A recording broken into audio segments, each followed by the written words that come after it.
¿Cómo va Buenas todo? noches, profe. ¿Qué tal? ¿Bien, bien? Sí, muy bien, gracias a Dios. Qué bueno, me alegra. Bueno, eh, los pongo en contexto entonces. Voy a compartir pantalla.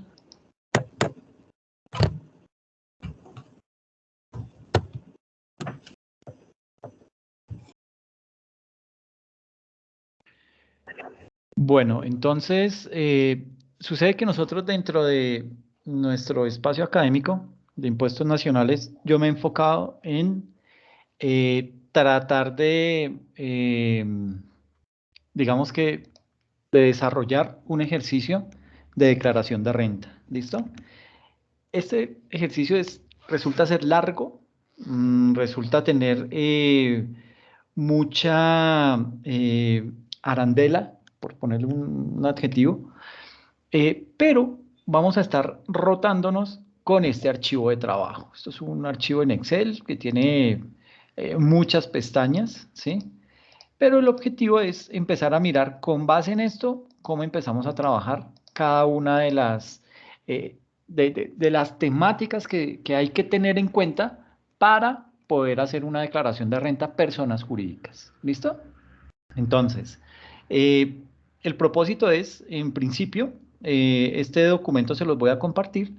¿Por qué? Porque es importante que para el desarrollo de la sesión sincrónica, cada uno trabaje sobre él. ¿Listo? Entonces yo voy a ir indicándoles en la medida en que eh, vamos arrancando con el proceso de la elaboración de la declaración de renta, les voy explicando punto por punto y nos vamos moviendo a lo largo de este archivo en Excel. ¿Ok?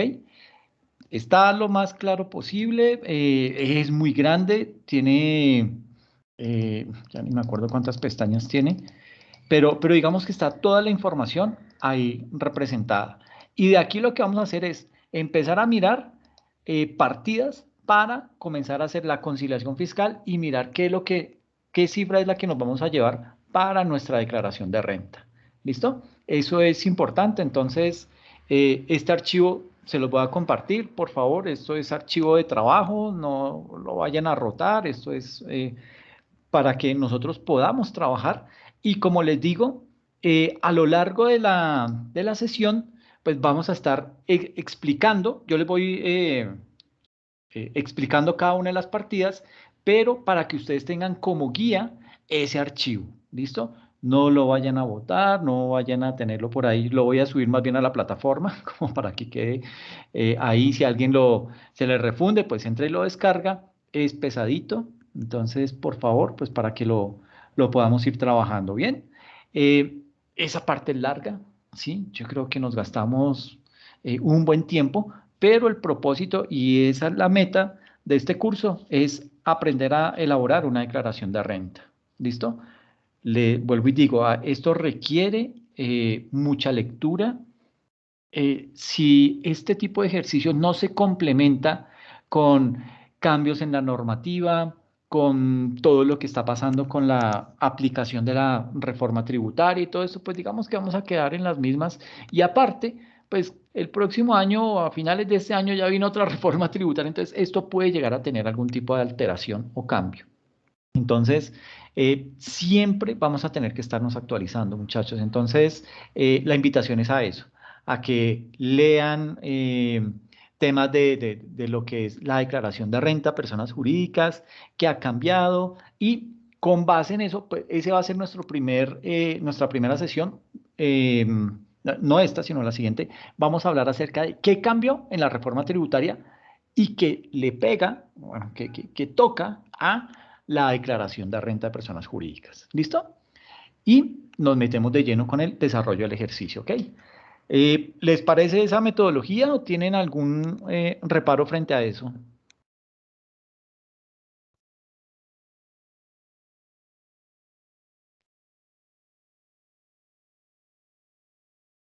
Bueno, interpreto el silencio, entonces considero que sí. ¿Listo?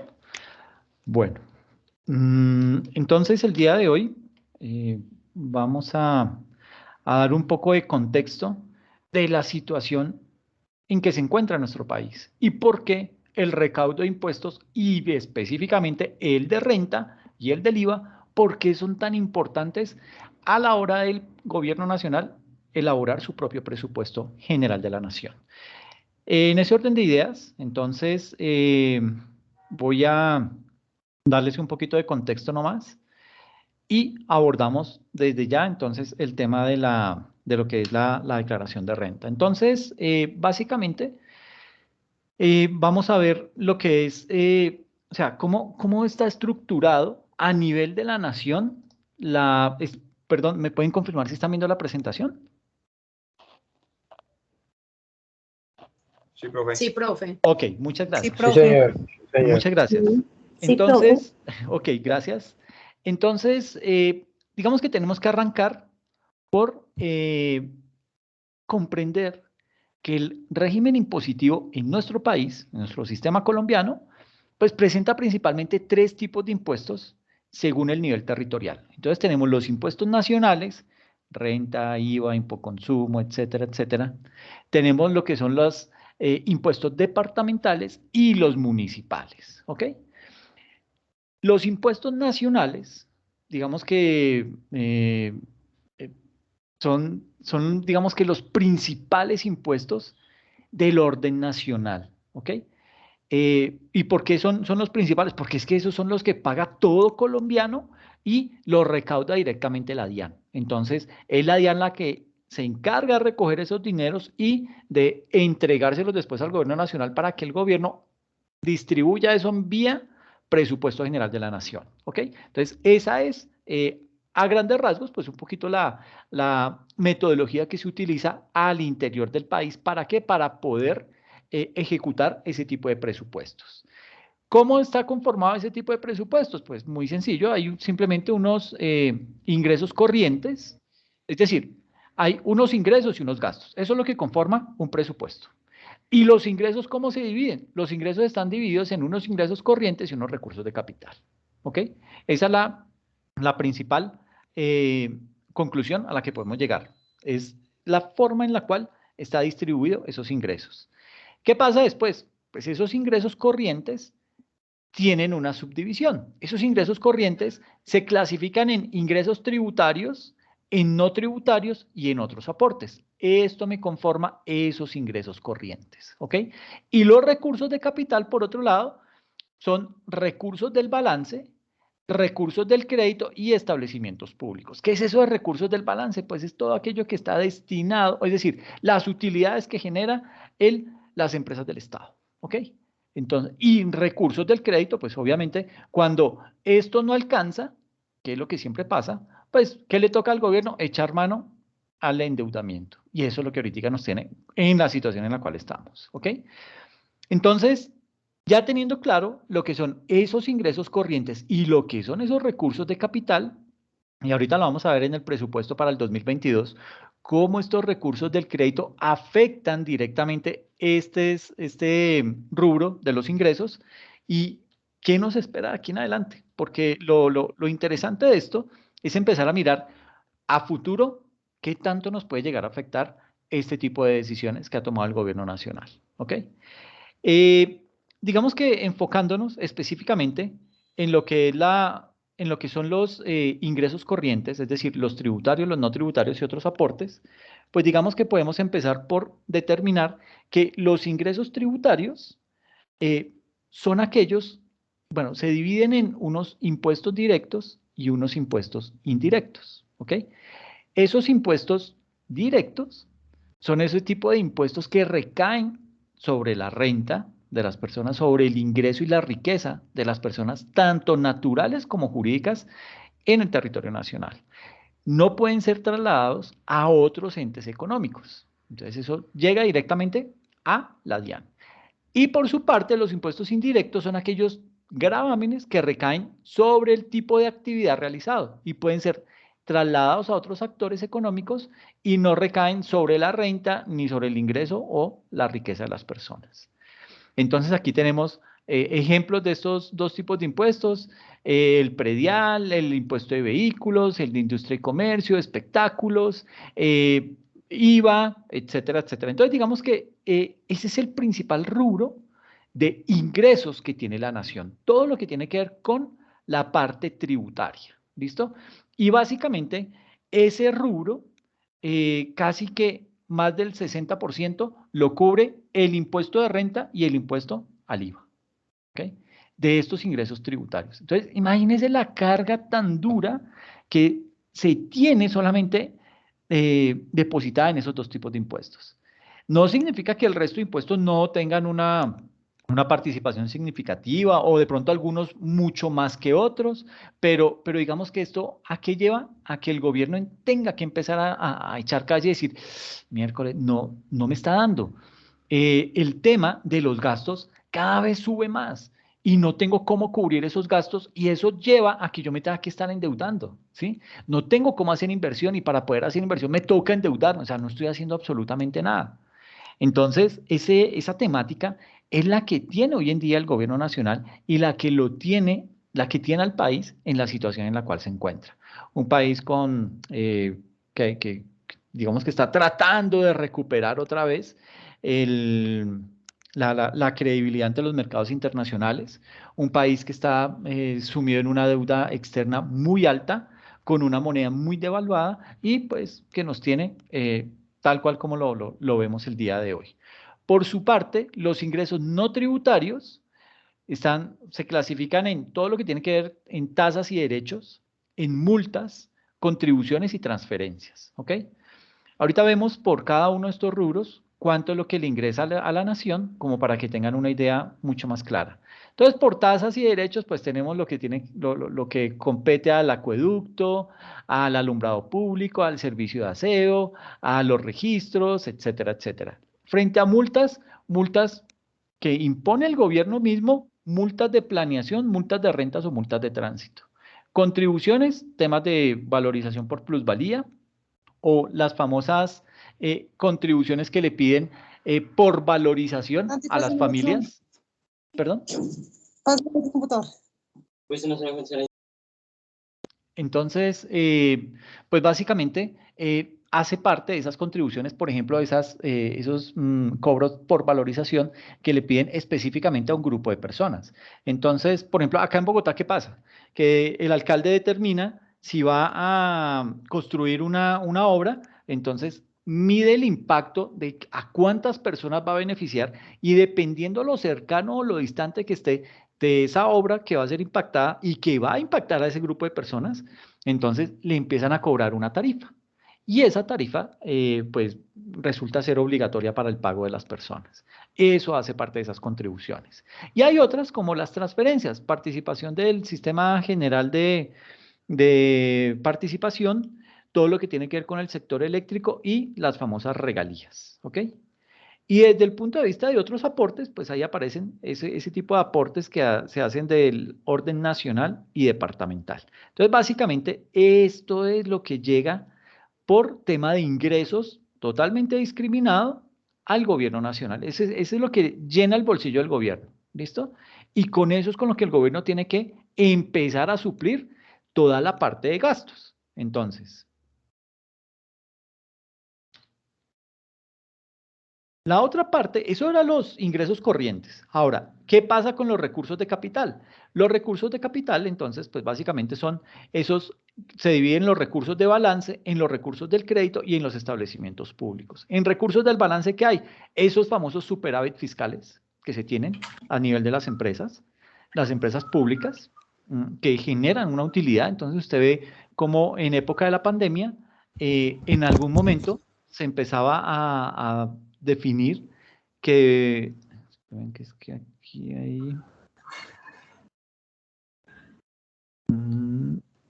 hay alguien que tiene prendido, Eliana, creo que tienes prendido el micrófono. Gracias. Entonces, digamos que aquí en ese punto, pues es cuando, en esa época de crisis, 2020-2021, cuando ya se había raspado la olla, como se dice vulgarmente, a nivel de recursos del Estado, pues ¿qué hizo el gobierno? Empezar a endeudarse con base en las utilidades de esas empresas estatales, por ejemplo, las utilidades del Banco de la República. Entonces decía, ok, yo me tengo que endeudar para poder comprar las vacunas, entonces, ¿quién me presta que yo le pago cuando liquidemos las utilidades del Banco de la República? ¿Ok?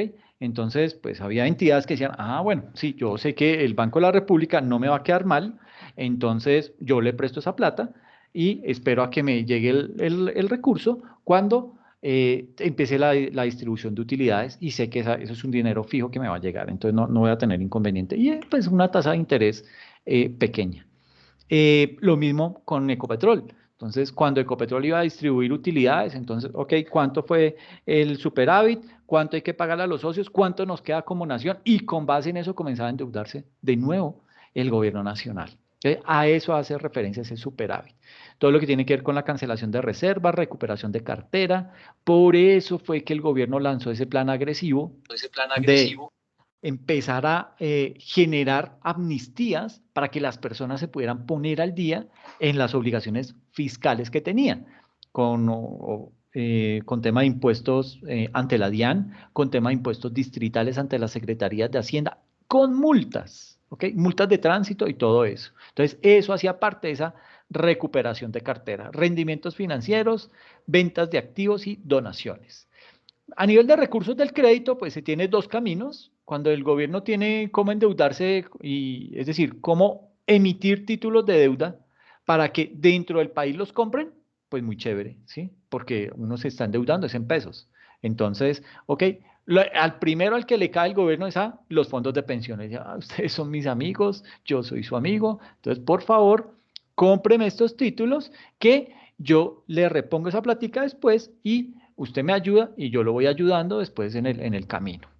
Pero llega un punto en donde los fondos de pensiones dicen, hasta aquí llegó, señor presidente, no puedo endeudarme más en esto porque ya por acuerdos internos y por temas de presupuestales o compromisos que ha hecho cada uno de los fondos de pensiones ante el Estado, pues le impide a ese fondo de pensiones endeudarse con el gobierno hasta un tope. O sea, no puede pasarse ese tope. Entonces ya cuando llegan ahí le dicen, ya hasta aquí llegó, señor presidente, no le puedo seguir comprando más esos títulos, están muy chéveres, sí, pero no le puedo seguir comprando esos títulos. Entonces, ¿qué le toca al gobierno? Salir al exterior y empezar a buscar recursos para poderse financiar, ¿ok? Y eso ya es en dólares, entonces tiene que acudir a un banco, a la banca mundial. El Banco Mundial pues no cobra intereses, que eso es lo más chévere, ¿sí? No cobra intereses, pero pide injerencia en el país. ¿Qué es eso, injerencia?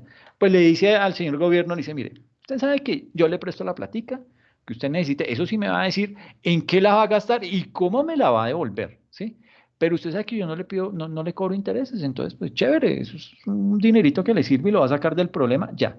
Pero usted me va a hacer caso en lo que yo le diga. Entonces, ¿cómo me va a volver la plata? No, yo se la devuelvo en 10 a 15 años y voy a pagarle a poquitos y solo interés. No, así no me sirve.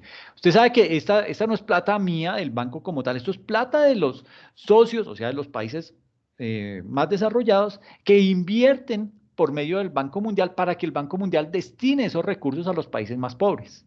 Entonces, le dice a Colombia, le dice, entonces, mire, yo le presto la plática que usted me está pidiendo, con todo gusto, no me duele, se la presto y no le cobro intereses. Pero, como yo veo que esa plática de pronto está en riesgo y usted como que no está muy bien a nivel de las calificadoras de riesgo y todo esto, entonces vamos a hacer una cosa. Para yo estar plenamente seguro que usted me va a devolver esos recursos, yo le voy a decir que quite los subsidios en los servicios en los servicios públicos. Entonces comienza el gobierno a decir, uy, mi chica, si le iba a poner IVA a, a una de las etapas productivas en los procesos de los productos de la canasta familiar. Imagínese ahora donde yo le quite el subsidio a los servicios públicos, esta gente me levanta. Entonces dice, no, y bueno, ¿y qué otra condición me pide? Entonces le comienza a poner ese tipo de condiciones, quite subsidios, ponga a declarar renta a más gente, el IVA póngaselo a toda la canasta familiar. Entonces, ese tipo de acciones que son completamente impopulares, Pues a un gobierno eso no le gusta. El gobierno dice, uy, no. Entonces, ¿sabe qué? Ok, señor Banco Mundial, lo voy a pensar. Cualquier cosa yo le aviso, ¿listo? Muchas gracias. Y se va. Entonces, y arranca para el Fondo Monetario Internacional. Ay, señor FMI, pues no, aquí a saludarlos, pero es que tengo un problemita, tengo una platica por ahí embolatada, entonces a ver si usted me presta. Y el Fondo Monetario le dice, no, pues con todo gusto, señor presidente, usted sabe que nosotros le prestamos, pero no le cobramos intereses. Eso sí, nosotros le decimos qué debe hacer para que nos garantice que nos va a devolver la platica. Entonces le pide lo mismo. No, suba impuestos, quite subsidios, suba la edad pensional, etcétera, etcétera. Entonces, todo ese tipo de cosas, dicen los gobiernos, dicen, no, pucha, yo no puedo hacer esa vaina, ¿sí? Entonces, le toca ir a la banca comercial.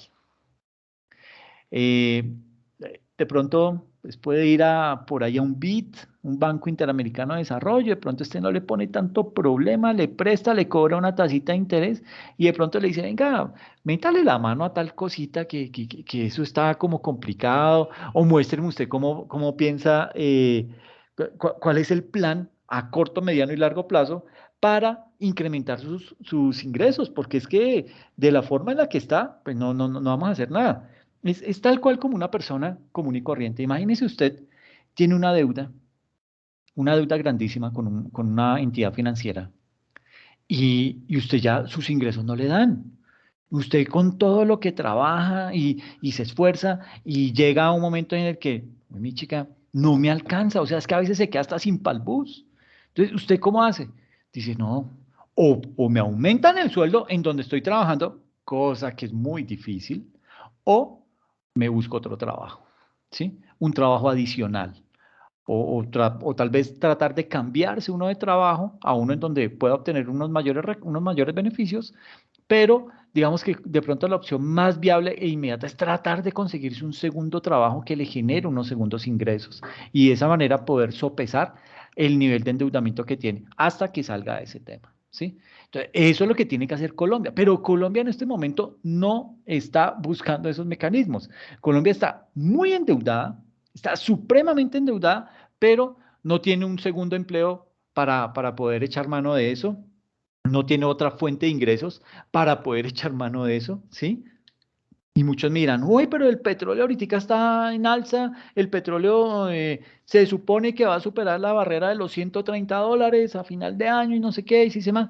Sí, pero el petróleo se va a acabar. Y además, todo lo que tiene que ver con la Agenda 2030 de la ONU nos obliga como humanidad, no, eso no es como país, es como humanidad, a empezar a reducir las emisiones de ese tipo de productos. eh, de hidrocarburos. Entonces, quieranlo o no, tenemos que empezar a olvidarnos del petróleo, ¿sí? Ay, lo están haciendo los países árabes, que ellos sí son 100% dependientes del petróleo. Es más, o sea, ¿cómo será de problemática la situación en los países árabes, en los Emiratos Árabes, que la población, primero, se están envejeciendo también, casi no tienen hijos? Segundo, este tipo de población, digamos que son personas que están tratando de, bueno, por un lado, diversificar su economía, que ya es muy tarde, pero lo están tratando de diversificar. Pero por el otro lado, las personas que, o sea, los profesionales que se están recién graduando en esos países, están saliendo graduados de filosofía, están saliendo graduados de arte moderno, de carreras que no es que sean malas ni mucho menos, sino que no tienen nada que ver con lo que es el fuerte del país, con lo que le genera el desarrollo al país. Entonces, ¿qué le toca a esos países? Importar mano de obra. Y mano de obra tanto calificada como mano de obra barata. Entonces, todos los empleos que hay allá son para personas del exterior, ¿sí? Y a esas personas obviamente pues hay que pagarles más. Entonces, tienen ese gran inconveniente. Y entonces dijeron, ok, no podemos seguir haciendo eso, esta cuestión se va a acabar, el petróleo se va a acabar y aparte, si no se acaba, nos van a poner muchísimas restricciones y no lo vamos a poder seguir explotando de la manera en la que lo estamos explotando y mucho menos pues vamos a seguir teniendo los ingresos que veníamos teniendo. Entonces comienza esa gente a replantear. Por eso es que ustedes ven que ellos están haciendo edificios inmensos.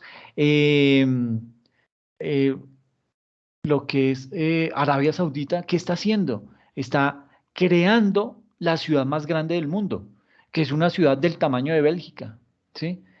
Una ciudad que es del tamaño de Bélgica, pero solamente van a vivir como máximo 1 millón de personas en esa ciudad.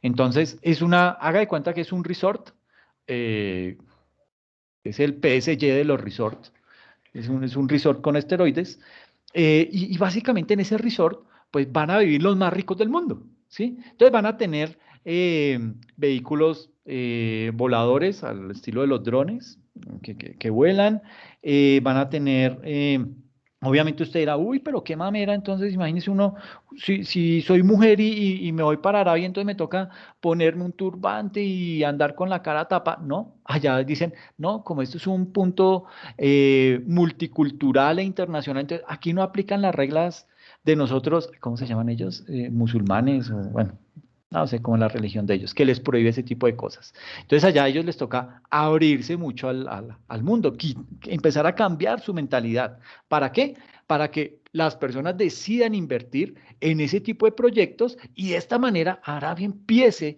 a tener otra fuente de ingresos, ¿ok? Entonces están mirando plantas que puedan desalinizar la sal, están mirando tipos de construcción medioambientalmente amigables, todo ese tipo. Es un proyecto muy grande, ¿sí? Pero ¿qué pasa? Que eso no se hace solo. Entonces, eso requiere inversión. Entonces, usted comienza a decir, mire, yo voy a meter este proyecto. Es más, usted en partidos de fútbol, sobre todo de la liga inglesa, encuentra, cuando vea una visita que diga NEOM, NEOM, NEOM, ese es el nombre de la ciudad y lo que están haciendo es buscando recursos. ¿Por qué? Porque tan pronto salió ese proyecto, como al año, más o menos, ¿cómo le llaman o sea, el equivalente al presidente en Arabia, el jeque o el príncipe árabe, el duro de allá. Es un muchacho, tiene como 30 y pico años, no pasa de 40 años. ¿Qué hizo? Pues el tipo es casi que se puede decir que es un millennial. Este man pues nunca ha tenido necesidades, ha vivido con todos los lujos, se ha educado en las mejores escuelas a nivel mundial, pero tiene un problemita y es que si no se hacen las cosas como él dice, pues él lo arregla a su manera. Y entonces fue cuando la embarró de cabo a rabo, mandando a matar a un periodista por allá en Inglaterra y lo metieron a la embajada de este país, lo mataron, lo descuartizaron, lo sacaron, lo botaron en otro lado y pensaron que eso iba a quedar así. Y no, señor. Se dieron cuenta, descubrieron que ellos lo habían mandado a matar y los inversionistas que habían destinado sus recursos en ese proyecto, ¿qué hicieron? Los empezaron a sacar. Decir, uy, no, si esto lo hace el príncipe, imagínense de aquí en adelante, pueden hacer con nosotros lo que quieran. Entonces comienza a salir esos recursos que habían metido. No, mire, ¿saben qué? Yo quiero que me devuelvan mi dinero porque es que vi otro proyecto, porque es que no me gusta el calor. Entonces comienzan a sacar una serie de excusas y ahí fue cuando le dijeron, oiga, príncipe, mire que la embarró, ¿cómo fue a matar a ese tipo? No sé qué, si se llama, le jalaron las orejas y ahorita ya está suavecito el tipo ahí haciéndose el que no. ¿Por qué? Porque donde ese proyecto les fracase, se les viene un nivel de endeudamiento muy tremendo encima a ese pobre país. ¿Por qué? Porque tiene que cambiar la página. Y eso es lo que tenemos que hacer en Colombia. Tenemos que empezar a, no matar periodistas y descuartizarlos, ¿no? No, lo que tenemos que hacer en Colombia es empezar a mirar otras fuentes de ingresos. Mirar, ¿para qué somos buenos? Aparte de la coca, para poder empezar a generar de ahí nuevos ingresos que nos permitan salir de ese problema en el cual estamos atollados hoy en día, que es la deuda, tanto interna como externa. Entonces, hacia allá tenemos que empezar a mirar cómo vamos a solucionar ese problema. Obviamente, pues este gobierno ya no, ¿sí? Pero pues se espera que el nuevo gobierno que venga, y es ahí en donde entra a jugar su criterio, mis queridos amigos. ¿Por qué? Porque es que usted va a tener que tener su oído muy sensible, un oído muy afinado para escuchar esas propuestas y para decir, este man sí la tiene clara. Dígame usted, ¿a qué candidato le ha escuchado hablar? acerca de las pensiones. A ver si algún candidato ha dicho que va a subir la edad pensional, que va a acabar con pensiones, que no sé si de pronto va a acabar con los regímenes especiales de pensiones. Ninguno lo hace. ¿Por qué? Porque eso quita votos. Entonces, esos son los temitas que hay que preguntarles a ellos. Decirle, oiga, dígame, ¿cómo usted va a pagar esta deuda? Cuénteme cuál es su estrategia, ¿sí? Por ahí escuché a un candidato que dijo, mire, no tenemos plata y cada vez estamos más endeudados, ¿sí? Y esto, lo peor es que está en dólares. Entonces, esta externa es en dólares. Entonces, eso cada vez se va elevando más y nuestra moneda cayendo. Entonces, estamos en el caldo de cultivo perfecto para que nos vaya mal. Entonces, le hizo lo que este candidato propone es, mire, yo le voy a decir a las grandes potencias, señores, soy Colombia, tengo una gran diversidad de recursos naturales, tengo ríos, tengo mares, tengo todos los climas, tengo nevados, tengo valles, tengo de todo. Entonces yo me voy a comprometer a cuidar la parte selvática, a cuidar las aguas, a proteger la Amazonía, etcétera, etcétera, etcétera. Pero les pido un favor y es que me vayan disminuyendo. Tomen eso como un aporte a los pagos de la deuda que tengo, ¿sí? Pues uno dice, ah, bueno, pues este man, pues la idea suena medio descabellada, o sea, ¿quién le va a aceptar eso? ¿Sí? Pero por lo menos salió con algo, ¿sí? Entonces, cuando yo escuché esa propuesta, dije, pues no está mal, ¿sí?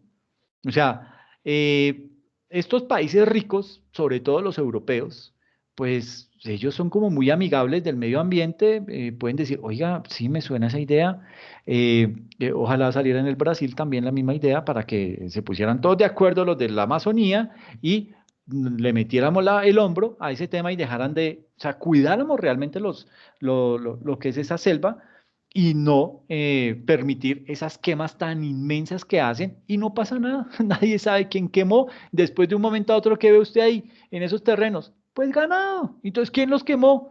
Fedegan. ¿Sí? Es obvio esa conclusión. ¿Por qué? Porque esta gente necesita terrenos abiertos, terrenos en donde solo se dé pasto y puedan criar sus vacas. Entonces, eso es una problemática, ¿sí? Entonces, los invito a que miren lo que son esos objetivos de desarrollo sostenible para que vean hacia dónde va el mundo y qué es lo que buscan hacer con ese tipo de situaciones, ¿ok? Entonces, ya habiendo visto lo que son los ingresos en su totalidad, y tanto los ingresos corrientes como los recursos de capital y la discriminación de cada uno de ellos, bueno, la subdivisión de cada uno de ellos, pasemos a mirar lo que son los... bueno, entonces miremos acá, desglosemos ese presupuesto general de la nación. ¿Qué pasa? Si usted mira acá, el presupuesto de ingresos para el 2022 nos indica que a nivel de ingresos corrientes, ¿qué son los ingresos corrientes? Esta partecita de los ingresos, ¿sí? Hay dos tipos de ingresos, los corrientes y los recursos de capital. Entonces vamos a mirar por ingresos corrientes qué entra, cuál es la cantidad de dinero que nos llega. Entonces, por ingresos corrientes, el gobierno estima que le entren 170 billones de pesos, 171, ¿sí? Es decir, aspira a que crezca un 10.8 frente al 2021. Entonces dice, ok, ¿y cómo cree usted que va a salir eso? ¿Sí? Pues muchos dirán, pues es que como en el 2021 nos fue mal porque pues todavía no había reactivación, esto estaba ahí como a medio andando, como a media máquina, entonces pues ya ahorita puede que empiece la reactivación en pleno y se puede dar el tema, pero todavía hay problemas, ¿sí? Entonces, si mucho de estos recursos provienen de las personas jurídicas a nivel de renta, pues quiere decir que las utilidades puede que no sean muchas y este crecimiento que se espera puede que no se dé, ¿ok? Entonces, ¿qué hace el gobierno? Dice, pero entonces tengo mi plan B. Como de pronto tengo el riesgo con las personas jurídicas, entonces va y voltea y mira a las personas naturales y dice, como dice el exfiscal, dice, por aquí es. Entonces empiezo a subir, empiezo a bajar el nivel de ingresos para que más personas declaren, para que más personas paguen renta, más personas naturales, y eso no está mal. Colombia tiene una brecha inmensa entre los que pagan impuestos a nivel de personas jurídicas frente a los que pagan impuestos como personas naturales. Es una brecha inmensa. No tengo la gráfica aquí en este momento, pero cuando lleguemos a consultoría tributaria, allá lo desglosamos y nos vamos a dar cuenta del nivel tan exagerado que hay entre lo que pagan las personas jurídicas y lo que pagan las personas naturales. Esa brecha hay que empezar a atacarla, hay que empezar a reducirla, ¿ok? Y ustedes me van a decir, uy, pero ¿qué le pasa a este profe? Nos van a poner, no quiere que nos cobren impuesto a todos. Va para allá, muchachos. Para allá se orienta este tema. Entonces, hay que empezar a tener un poquitico más de, no conciencia, pero sí como que a irnos preparando para ese escenario. ¿Por qué? Porque la caja está descuadrada. ¿Listo? Entonces, por ingresos corrientes, o sea, solamente impuestos, vamos a esperar un recaudo de 170 billones de pesos, ¿ok? Por recursos de capital, se espera 146 billones de pesos, ¿sí? Por todo lo que generan los establecimientos públicos, un 18.37%, es decir, caímos en ese tipo de ingreso en 1.3, o sea, en estos dos veníamos creciendo, bueno, creciendo todavía no, porque apenas esto está empezando, se espera que los ingresos corrientes crezcan en un 10.8, se espera que los recursos de capital crezcan en 18.1, y esto es delicadísimo, estos recursos de capital, si ustedes se acuerdan, recursos de capital, vienen los superávit de las empresas públicas, pero está esta partecita, los recursos del crédito, y con esto hay que tener mucho cuidado. Y ahí, eso el gobierno dijo, ah, no, por ahí vamos a crecer un 18.1%, y uno, ¡yujú! Este es el gobierno, pero espere y desglosamos esta cifra a ver a qué equivale. Entonces, viene otra parte, 18.3 billones de el aporte que van a dar los establecimientos públicos, que cae un 1.3% frente a lo que se había recaudado en el año 2021. A nivel de fondos especiales, se espera que crezca a 12 billones de pesos, cae un 64%. Y rentas para fiscales, se espera un recaudo de 2.43, es decir, que crezca en un 0.6%. Esto sumado nos da 350.4 billones, 350.4 billones de pesos, ¿ok? Que ese es el estimado del ingresos que va a tener el gobierno nacional para poderle hacer frente al año 2022. ¿Listo? Pero miremos con detenimiento esta partecita, que es los recursos de capital. ¿Ok? Y aquí en los recursos de capital encontramos una subdivisión de esos recursos de capital. Se dice que por recursos de crédito interno se espera recaudar 62.8 billones de pesos de crédito interno. Y uno dice, bueno, sí, crédito interno, los fondos de pensiones, bueno, sí, de pronto se puede. Pero recursos de crédito externo se espera reunir 39 billones de pesos, que esto fácilmente se puede cuadruplicar con el paso del tiempo. ¿Ok? Entonces, miren lo que, de esos 146 billones de pesos, estamos hablando de más de 102 billones de pesos que vienen procedentes ¿de dónde? De solo deuda. ¿Ok? O sea, vamos a recoger 170 billones de pesos por ingresos que nos van a entrar de impuestos y esperamos recoger 146 billones de recursos de capital, pero de esos 146, 102 van a ser fruto de endeudamiento. Entonces no estamos haciendo nada. Estamos destapando huecos para tapar otro hueco. No estamos haciendo absolutamente nada sensato con las finanzas del país. A nivel de dividendos y utilidades por inversiones de capital, se espera recaudar 7.69 billones de pesos. Disposición de activos, es decir, eso, empresas del Estado que quiere vender, eso por ahí se espera recaudar 7.10 billones de pesos. Y excedentes financieros por el orden de los 2.26 billones de pesos. ¿Ok? Entonces, digamos que a mí de esto lo que más me interesa es que ustedes analicen esta parte de los recursos del crédito, tanto interno como externo. O sea, digamos que eso es lo que más se destaca en esos recursos de capital, ¿sí? ¿Por qué? Porque sumados esos dos, crédito interno y crédito externo, nos da 102 billones de pesos. 102.1, 102.2, una cosa así. ¿Listo? Y eso, ¿qué significa? Está creciendo el nivel de endeudamiento frente a lo que teníamos de endeudamiento del año inmediatamente anterior, está creciendo en un 60%. ¿Ah? Imagínese lo que eso significa. Estamos descuadrando completamente las finanzas del país, ¿sí? Y eso es muy delicado. Aquí me gustaría escucharlos, ¿ustedes qué opinan de esa parte? ¿Cómo creen que podemos de pronto mirar para otro lado que no sea la deuda o qué otra, de pronto usted qué alternativa cree que se pueda dar para subsanar este tipo de problemas?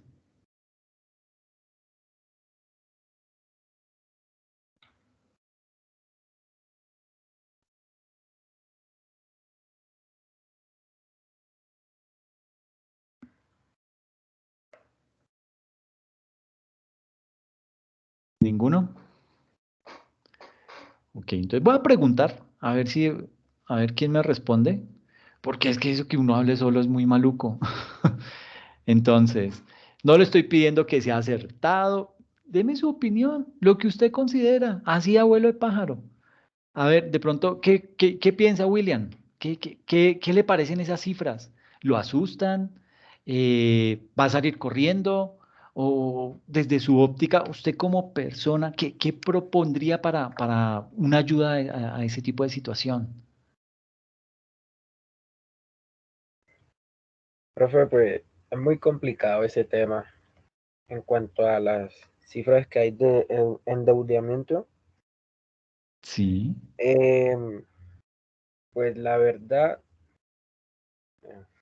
pienso yo que debería aplicarse como más la declaración de renta hacia las personas naturales, que no sean solamente las jurídicas, pues hay ciertas personas naturales que tienen con qué sustentar sus ingresos, ¿no? Es decir, como demostrar el cómo generan los ingresos que tienen y pues hacer una declaración de renta. ok, sí, Para, o sea, perdón. como para tratar de subsanar un poco el tema de que solamente se le cobre más como a los que más, a los más adinerados y a los que están ahí más o menos no les toque. Pues es un punto de vista, ¿no? Sí, no, está bien, me parece bien. Pero bueno, William, digamos que frente a eso que tú propones, surge una inquietud y es frente al tema del nivel de informalidad en Colombia. Sí, señor. Con ese nivel de informalidad, sabemos que es más del 50% de la población colombiana la que está en la informalidad. ¿Cómo llegarle a esas personas? ¿Cómo tratar de decir, oiga, entonces empecemos a recaudar por parte de ese tipo de personas? Pues yo que conozco personas pues que viven de la informalidad, muchos dicen que es porque no les dan como oportunidades de trabajo, ¿no? O sea, no Sí, les brindan la oportunidad de, que algunos tienen talento y no les brindan la oportunidad a ellos de mostrar lo que saben hacer y lo que pueden.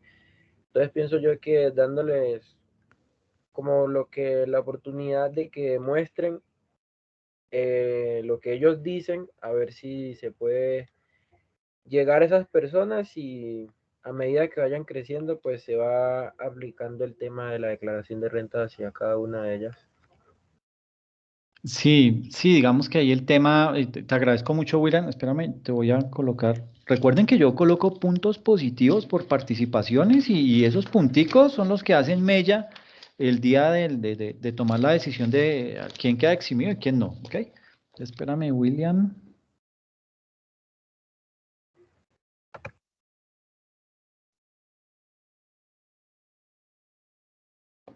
Listo, hermano. Entonces, ¿y ustedes qué estrategia crearían? No sé, Carlos, si de pronto Carlos Jonathan o Carlos Andrés, si de pronto alguno quisiera aportar frente al tema de la informalidad en Colombia, ¿cómo le llegamos a esas personas para que de una u otra manera sensibilizarlos y poderles decir que podemos, que ellos tienen que colaborar? Bueno, pues desde mi parte hacia la informalidad, yo creo que haría la invitación a que, digamos, se registren, formen como empresa, que lo hagan totalmente legal y pues obviamente es darles unos beneficios, que inicien por lo menos por como las pymes, por pequeñas empresas y brindarles también ayudas, pero que más adelante sean retribuidas hacia el gobierno. Ya con eso ya se puede, digamos, eh, más adelante, ya ellos conformados, por decirles un año de gracia, al siguiente año ya que tengan todo conformado legalmente, ya tengan algunos ingresos mayores, pues ellos empiecen también a hacer todo a pagar todo este tipo de impuestos que pagan hoy en día las empresas y así podamos ayudar a, digamos, a subsanar la deuda. Es cierto que Colombia tiene muchísimos empleos informales, pero la idea es esta, hacerlos a la invitación a que lo hagan legal, pero al tenerlos, hacerles esa invitación también darles algún beneficio, algo, digamos un ejemplo. El impuesto, digamos, por pagar un impuesto, ellos tengan un 50% de descuento a la hora de pagar esos impuestos. Ok, bien, muy bien, Carlos, muchas gracias. Eh, Escuchemos una voz femenina, ¿sí? Pronto, Sandra Milena, ¿tú qué opinas frente al tema? ¿Es una buena alternativa que más personas paguen, más personas naturales paguen o declaren renta, bueno, declaren y paguen renta para de esta manera disminuir la brecha entre, es decir, ese descuadre que tenemos a nivel de finanzas, o tú buscarías de pronto caerle a otros grupos, mirar de pronto qué hago para lo que realmente Colombia es buena? Ay, bueno, Natalia, si quieres, tú opina, ¿qué nos quieres comentar? Buenas noches. Hola, Pues ¿cómo estás? bien, profe. Muy bien, muchas gracias. Pues no, yo pensaría que otra alternativa podría ser como generar más impulso a la exportación. Eso generaría un mayor margen de ingresos y obviamente una mayor utilidad para que las personas jurídicas pagaran mucho más renta. Yo creería que no es como tan factible que subirle más bajarle el margen ¿de qué? Perdón, de los topes para que las personas naturales presenten renta, ya que pues obviamente la calidad de vida cada vez es más costosa y la gente pues no pienso que sea una buena alternativa, mejor dicho. Perfecto, muy bien. Te lo valoro. Oye, ¿me puedes hacer un favor? ¿Me puedes dar tu apellido? Es que veo ahí los nombres únicamente. Salcedo. Salcedo. Ok, muchas gracias. Y de pronto, si buscáramos otras fuentes de ingreso, ahí como decía Carlos Andrés Forero, me decía, profe, ¿y cuál cree que sería ese otro trabajo que Colombia debe tener? Ah, mira, Hernán. ¿Cómo vas, Hernán? Muchas gracias. Cuéntanos. Profe, y digamos que yo pienso que también se debe ajustar mucho el tema de poner sanciones más altas a empresas que van impuestos, digamos, en el tema de las empresas que tienen empresas en paraísos fiscales, ¿sí? Qué bien. Otro tema de pronto en la legalización de la droga, digamos, para quitarle el negocio a los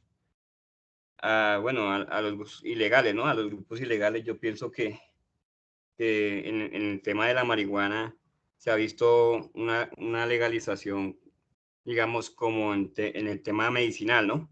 Sí. Y en Estados Unidos se ha venido viendo eso en varios estados.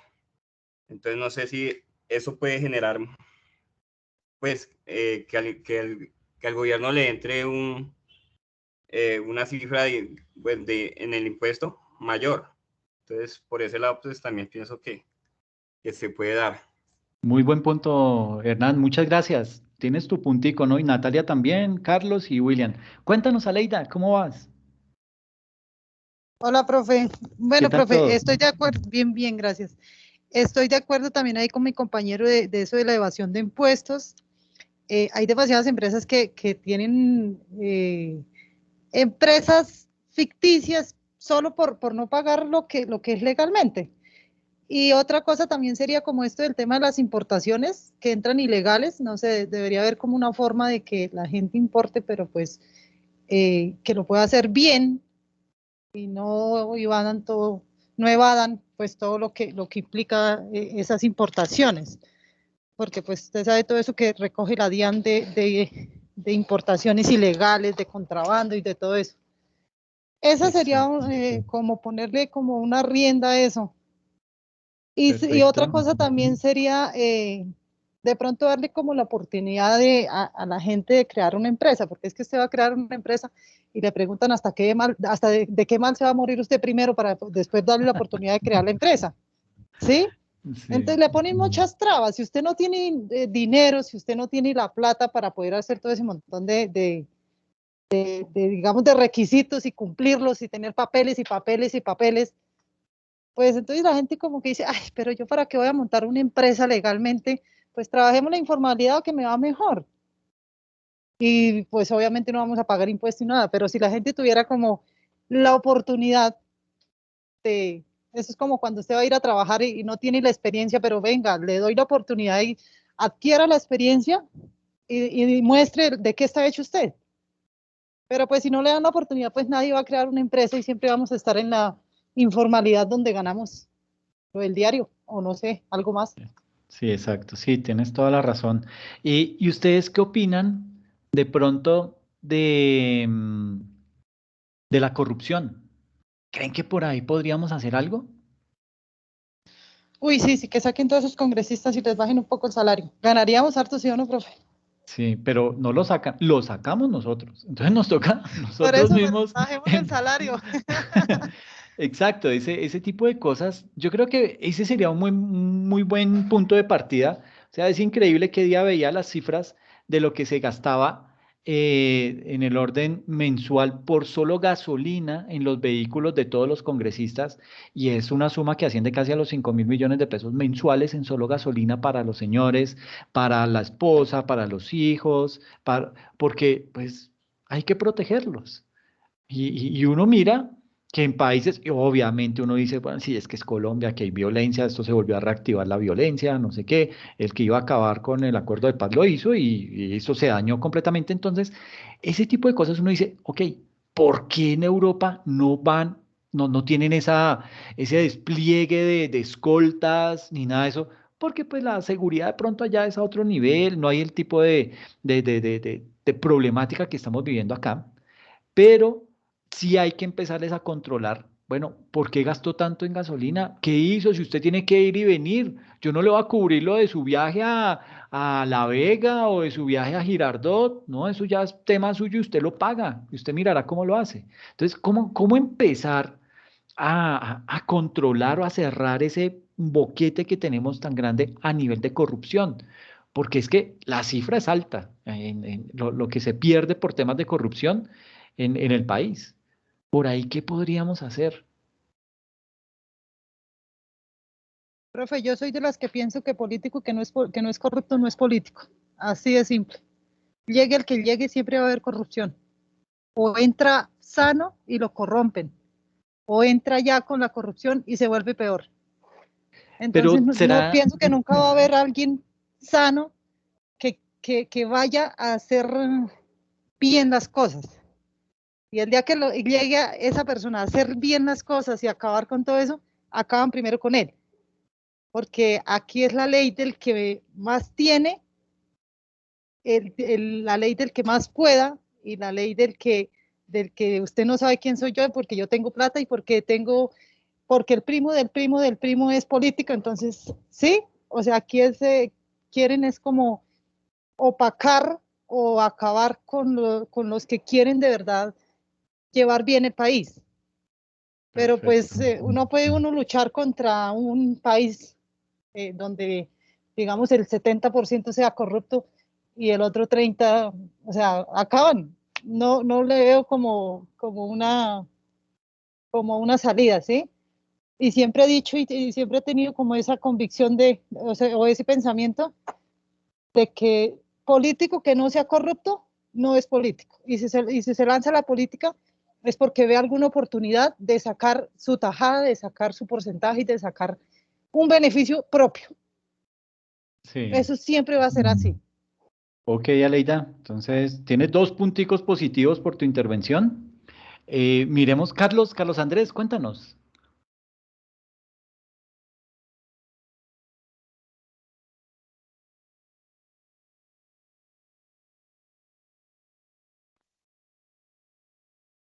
Carlos, ahora sí te escuchamos, dale.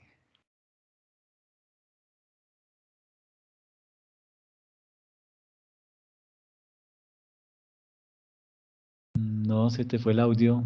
Ay, qué vaina, viejo. Bueno, trata de cuadrar el audio de pronto ahí a ver si puedes y para que vuelvas a participar. Mientras tanto me voy con Hernán a ver qué opina frente al tema.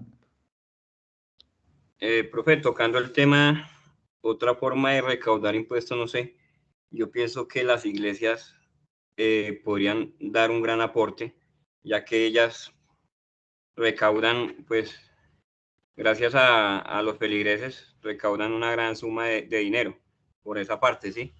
Y ya por Sí, el tema de la corrupción, yo pienso que se debe hacer una reforma, o sea, reformar el tema de sanciones más altas y no darles, digamos, casa por cárcel a los políticos corruptos. Por ejemplo, tenemos aquí a un personaje como lo es Andrés Felipe Arias, que está dentro del cantón en una cantón, una casa fiscal, pagando cárcel, ¿sí? Después de sí. haber entregado Hola.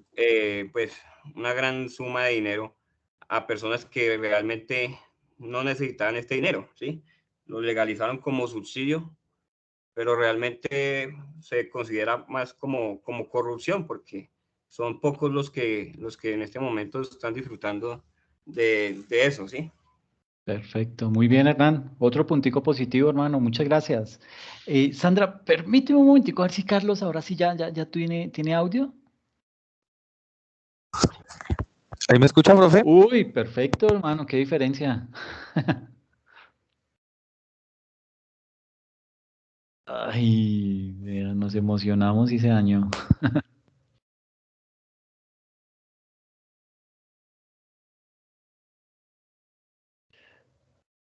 Bueno, Sandra, cuéntanos, porfa.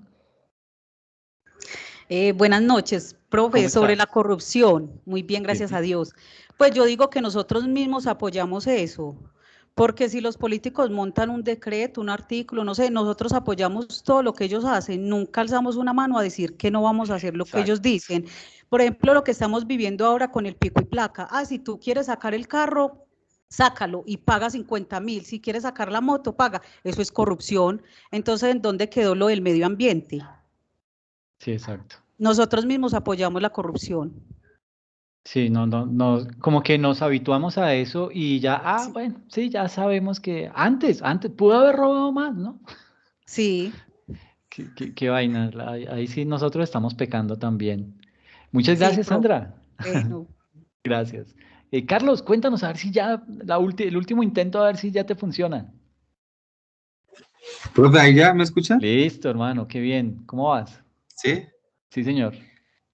Bien, profe, qué pena. Buenas noches para todos. No, profe, era Hombre. compartir, digamos, la idea de lo que la mayoría de compañeros han dicho, lo de agroingreso seguro, lo de la corrupción que hay en Colombia, que eso es algo que nunca va a acabar, profe, eso es una fantasía que siempre se vivirá. Pues es algo que, digamos, puede llegar el político con mejores ideas y como decía la compañera, ya lo corrompen o a las buenas o a las malas. Entonces, y nada, pues yo digo que de pronto se puede generar más ingresos ya generando exportaciones, porque digamos, Colombia es un país muy grande en muchas variedades, tanto, como se dice, de animales, de frutas, de productos, de canastas, de obra, de maquinaria. Entonces, creo que para salir de esa deuda hay muchas oportunidades, pero si no tenemos los líderes políticos adecuados, Colombia siempre va a seguir estancado y endeudado. Exactamente, esa es la conclusión. Con eso se cierra con broche de oro porque sí, digamos que estamos casi que a merced del político de turno a ver el que qué necesita, qué favores requiere, a ver a qué país se le va a arrodillar para hacer un tratado de libre comercio en el cual salgamos nosotros perdiendo, como siempre nos ha pasado, pero solo unos pocos, sobre todo los amigos del gobierno, saquen el máximo provecho a ese tipo de situaciones. Entonces, sí, yo creo que de parte nuestra nos toca ejercer control, ser un poco más estrictos y que si nos toca salir a la calle a protestar para hacernos sentir, sin vandalismo, pero sí para hacernos sentir, porque si se han dado cuenta, hoy están asustados los políticos porque dicen, miércoles, esta gente se dio cuenta y los jóvenes están bravísimos y nos van a tumbar y no sé qué, y si sé más. Ojalá Dios quiera que eso se dé, porque esto hay que cambiarlo y ustedes mismos lo han dicho, ¿ok? Bueno, entonces vamos. Sandra, ¿quieres comentar algo para finalizar? ¿O se te quedó la manito levantada? Ah, listo, listo, listo, no hay problema. Muchas gracias. Entonces, cuéntame, Daisy, la última intervención. Profe, buenas noches. Hola, ¿cómo vas? Bien, gracias. Otra cosa sobre la corrupción. Cuando el tránsito lo para pues a uno y le va a hacer un parte, que muchas veces se ve que ellos reciben plata con tal de no hacerle el parte a la persona. Entonces, si uno es el que va pues manejando por evitar ir a pagar 700, 800 o lo que valga un parte según por lo que lo vayan a uno a partir, entonces uno prefiere darles a ellos 50, 100.000 para que no le hagan ese parte. Entonces eso también es algo que uno fomenta para que ellos sean corruptos. Sí, exacto. Hay un youtuber que siempre que cierra sus presentaciones o sus videos, lo dice con, si quiere un verdadero cambio, hágalo primero con la persona que tiene en el espejo, o sea, con uno mismo, porque nosotros mismos propiciamos ese tipo de corrupción y puede que uno lo vea como, ay, no, que voy a pagar 400.000 de multa por haberme pasado un semáforo en rojo, yo más bien arreglo a este man con 50. Y así vamos generando, nosotros mismos somos también parte del problema. Sí, y si eso pues no lo empezamos a cambiar, o sea, si uno mismo no empieza a hacer esos cambios, nunca se va a ver que se combata la corrupción. Exactamente. Muy bien, Daisy, muchas gracias. Tienes Con gusto, profe. tu puntico positivo aquí, ¿oíste? Bueno, entonces, como les decía, entonces aquí estamos ampliando la deuda, ¿sí? Estamos agrandando el problema porque estamos tratando de cubrir un desfase que debería ser cubierto en su mayoría por este tipo de ingresos corrientes y como vemos no está ocurriendo de esa forma. Si miramos de los 146 billones de pesos, 102 son pura deuda, 7.69 son apenas dividendos y utilidades por inversiones de capital, 7.10 billones por disposición de activos, y esto es una olla negra, esto es, bueno, olla negra no, un hueco negro, en donde disposición de activos es a ver qué empresa se le ocurre al señor presidente vender y ahí que recojamos dinero, ¿sí? Entonces se le puede ocurrir cualquier cosa, ¿por qué?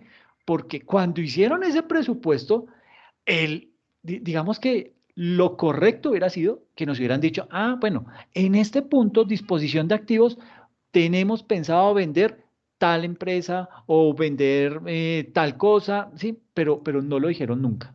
Entonces, pues digamos que en ese orden de ideas como que queda un manto de duda frente a esas cifras, 7.10 billones de pesos. Y excedentes financieros, 2.26 billones de pesos. Ahora, uno dice, pero Alex, hermano, es que estamos saliendo de una pandemia, usted no se da cuenta la cantidad de muertos y el endeudamiento por solo el tema de las vacunas. Y sí, uno dice, no, sí, claro, ¿de dónde más echa mano? Si es que la economía apenas se está reactivando. Entonces, de pronto uno medio puede decir, ay, sí, carajo, sí, toca por ese lado, porque es que no hay de dónde echar más mano. El tema de la recuperación del COVID es duro, es fuerte y yo entendería que el incremento en ese 60% del nivel de endeudamiento frente al nivel de endeudamiento del 2021, pues lo vería justificado por ese lado, ¿sí? Tratar de apalear un poco esa crisis financiera que dejó el COVID-19. ¿Listo? Bueno, y aquí también vale la pena empezar a mirar cómo el gobierno nacional puede empezar a mirar ¿Qué hace usted cuando está muy endeudado? Usted lo primero que hace es levanta la mano y, hey, señor banco, es que, mire, tengo un problema. Estoy muy endeudado, tengo esta situación, mi nivel de ingresos es este, pero yo tengo la intención de pagar. Entonces, a ver si usted de pronto me refinancia, me pone unas cuotas más bajas para que yo tenga un poquito más de flujo de caja y pueda salir adelante. Que eso nos sí, o sea, estamos mal a nivel de calificación de entidades de riesgo, de entidades crediticias a nivel mundial. Y eso, entrar a refinanciar, todos sabemos que cuando se hace una refinanciación, eso daña de inmediato su hoja de vida financiera, ¿sí? Pero de ahí a no tener plata, o sea, yo prefiero que me digan que no me van a dar más préstamos a sabiendas que me están haciendo es un favor porque me voy a seguir endeudando.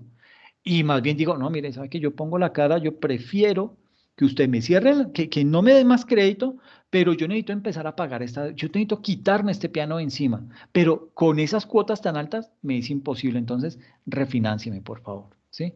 Y en la medida de lo posible, yo no conozco ninguna refinanciación en donde le bajen a usted la tasa de interés.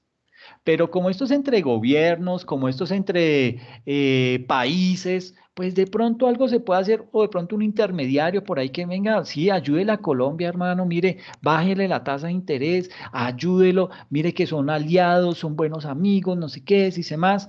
Eso sí, ni de fundas ir a pedirla a Rusia, porque ahorita Rusia está temblando porque ya Duque dijo que se iba a poner firme contra la invasión a Ucrania. Entonces, pues imagínense, ese es un enemigo grande que tenemos ahí, ¿no? Bueno, entonces, frente a ese tema, pues digamos que hay que hay que empezar a mirar cómo se puede llegar a refinanciar un poco ese nivel de endeudamiento que tiene Colombia, con unas tasas de interés un poco elevadas. Y sobre todo, empezar a hacerle seguimiento a estos 7.10 billones de pesos, porque no está claro, ¿ok? Entonces, aquí el gobierno podría vender activos de la nación en este año. ¿Para qué? Para poder financiar ese hueco que tiene ahí en los recursos de capital, ¿ok? Necesita vender, desprenderse de alguna empresa a nivel estatal para poder recaudar ese tipo de dineros, ¿sí? Que fue más o menos lo que pasó con la venta de las acciones de Isagen, en donde pues se tuvo que desprender de eso, ahí entró una platica y se supone que pues con esa plata lo que hicieron fue vía 5G, pero todos sabemos en qué paró eso. Muchas de esas obras tuvieron sobrecostos inmensos y otras se las robaron de frente y no pasó nada. Entonces, sí hay que indicar que en estos 7.10 billones de pesos no hay información pública, ¿sí? No sabemos qué van a vender, a qué le van a echar mano, ¿sí? Ni tampoco sabemos de pronto qué activos están en esa lista negra para venderlos, ¿ok? El mundo ideal y lo chévere hubiera sido, ¿sí?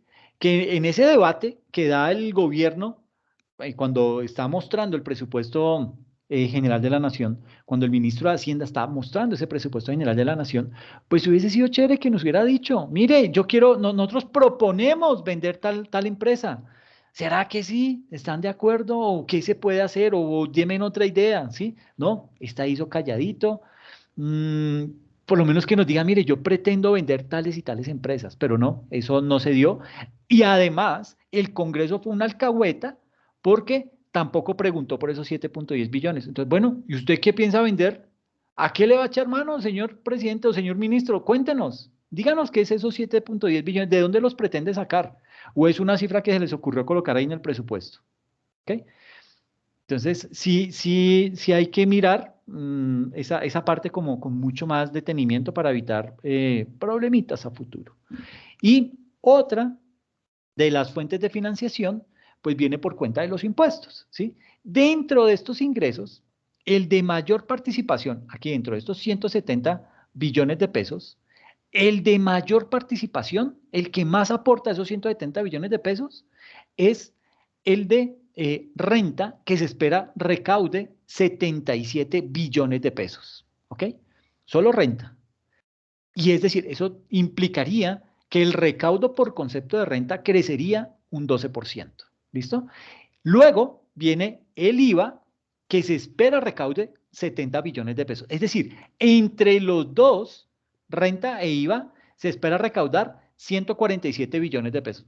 Redondeamos eso a 150 billones de pesos. Es decir, 20 billones de pesos que se van a sacar de otros impuestos en donde el gobierno sabe que no son tan relevantes y además teniendo en cuenta el nivel de evasión que se presenta en renta y en IVA, ¿sí?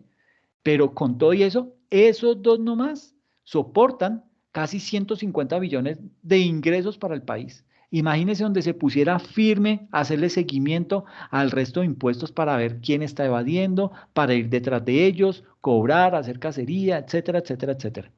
Pero nótese nomás que en esos dos impuestos se recaudan 150 billones de pesos de los 170 que aspira recaudar el gobierno para este año. Y aquí hay que mencionar que se espera que el impuesto, y óigase bien, ese impuesto a los movimientos financieros tenga una mayor participación dentro del recaudo y que llegue, o sea, que crezca por lo menos un 16%. Ese solo impuesto, ¿ok?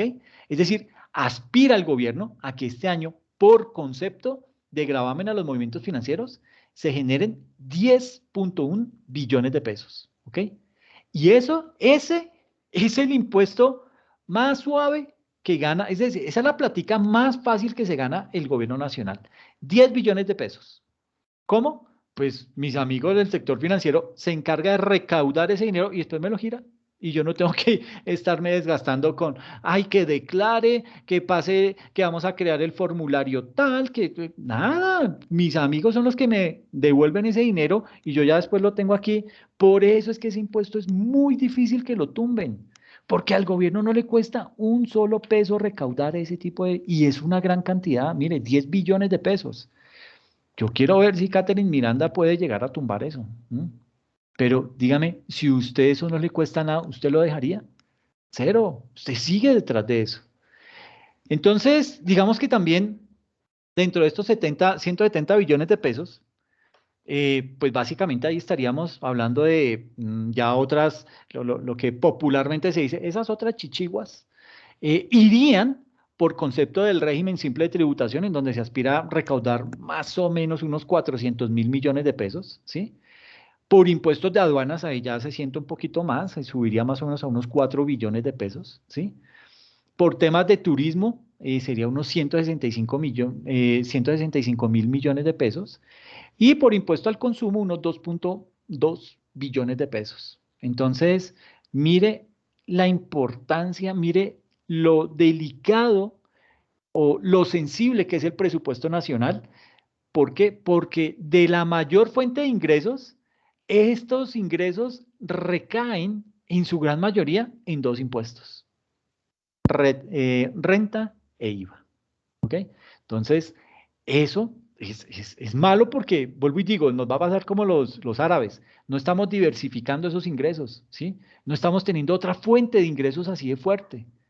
Nos dedicamos solamente al IVA y a la renta y con eso nos estamos sosteniendo. Bueno, creemos que con eso nos estamos sosteniendo, pero mire que los recursos de capital van mal. Ya estamos bordeando los 102 billones de pesos de 146 billones. Es decir, en algún momento estos dos van a estar iguales y sería grave porque eso significa que nuestro nivel de endeudamiento se está volviendo a crecer, está volviendo a dispararse. Entonces, digamos que desde ese punto de vista hay muchos problemas. Y hay otros impuestos todavía más pequeños, pero que siguen teniendo algún impacto dentro de ese monto de ingresos corrientes. Por ejemplo, el recaudo por el impuesto a la gasolina y a la CPM puede llegar a recaudar un 1.8 billones de pesos. El impuesto al carbono se aspira a que crezca a casi los 500.000 millones de pesos. Entonces, pues ahí hay una plática, pero no tiene la misma relevancia que el IVA y que la renta. Entonces, pues muy complicado, ¿sí? Entonces, aquí tenemos un histórico de los presupuestos generales de la nación que han sido aprobados últimamente. En el 2014 se aprobaron 203 billones de pesos, 2015 210.6 billones, 2016 215.9, 2017 224, 2018 233 billones, 2019 249 y ya empieza a crecer más, entonces ya para el 2020 ya se necesitaba de 249 saltar a 263 billones, y del 2020 al 2021 saltó a 313 billones de pesos, en un solo salto giró, aumentó 50 billones de pesos, ¿sí? Yo creo que ha sido el crecimiento más alto, y en pandemia, ¿no? Del 2020 al 2021. Entonces, ¿esto qué significa? Endeudamiento. Y del 2021 al 2022, de 314 a 350, pues del orden de unos 36 billones de pesos de más. Entonces, nótese, esto es más o menos una radiografía de lo que son los ingresos que espera percibir el gobierno nacional. Ahora, ¿cómo los quiere gastar? Entonces, obviamente, dentro de lo que recauda, el gobierno aspira a gastarse esa plata, ¿sí? Como buena entidad pública, todo lo que lo asignan se lo tiene que gastar, si no, después le disminuyen, ¿sí? Entonces, ¿cómo pretende gastarse esos 350 billones de pesos? Pues muy fácil, en deuda pública tiene que pagar 68 billones de pesos, ¿sí? Y cayó un 2%, porque deberíamos haber pagado más. En el año inmediatamente anterior pagamos un 2% más de lo que estamos pagando hoy, de lo que se aspira a pagar en este año. Educación, pues se lleva un 50%, se lleva 50 billones de pesos, creció un 4%, ¿sí? Aquí hay otros rubros, salud, o sea, va a gastarse 41 billones de pesos, creció un 16%. De pronto, bueno, trabajo, y es entendible, el gobierno ha abierto plazas de mercado, ha abierto nuevas plazas de trabajo para que más personas puedan vincularse con el sector oficial, pero también pues está subsidiando temas de nómina de algunas empresas. Entonces, pues es entendible que esto crezca un 27%, defensa un 9%, Hacienda un 21%, prosperidad, pues se supone que esta es la ley ay, se me olvidó el nombre de esta ley, joder, mi chica. Bueno, ahorita que me acuerdo se los digo. Y su bandera es esta, ¿sí? La prosperidad social. Obviamente ahí tenía que meterse la mano al bolsillo. 45% de crecimiento, subió ese tipo de ayudas a 23 billones de pesos. Hubo sectores que cayeron, minas y energía en un 4% cayó, vivienda en un 1%. Otro que creció fue todo lo que tiene que ver con el Ministerio del Interior, 2.6 billones de pesos. La registraduría fue la que más creció, se duplicó su presupuesto, y pues esto en cierta medida se puede entender por lo que vienen las elecciones, ¿no? Y hubo que comprar software, y con todo y eso nos van a hacer marrullería para dañar las elecciones, se los aseguro. Porque están saliendo con cositas que no, que es que esto no se va a hacer, que aquello y que lo otro, y póngale cuidado a la sorpresa que nos vamos a llevar. Entonces, todo este tema, pues deriva en empezar a decir, bueno, pero, pucha, es muchísimo. ¿Cómo es posible que la presidencia de la República aumente en 36% sus ingresos y decía que íbamos a entrar en la austeridad? Y mire, 1.7 billones de pesos, solo para el rubro de la presidencia de la República. Entonces, pues, sí, eso son temas que dejan de ser bien, que son muy delicados, pero mire nomás usted, ciencia y tecnología. Le quitaron un 20% del presupuesto en relación al año inmediatamente anterior. Solo va a recibir 0.33 billones de pesos. Y así todo, y dicen que quieren ser el Silicon Valley latinoamericano. ¿De dónde vamos a hacer un Silicon Valley? Si de esa manera, no, para hacer eso hay que invertir en ciencia y tecnología, tiene que haber más investigadores, y la investigación necesita plata, ¿sí? Usted no puede investigar siendo pobre, no, mejor dedíquese a otra cosa, ¿sí? Usted necesita plata para poder desarrollar investigación, eso cuesta, puede que le salga, puede que no le salga, ¿sí?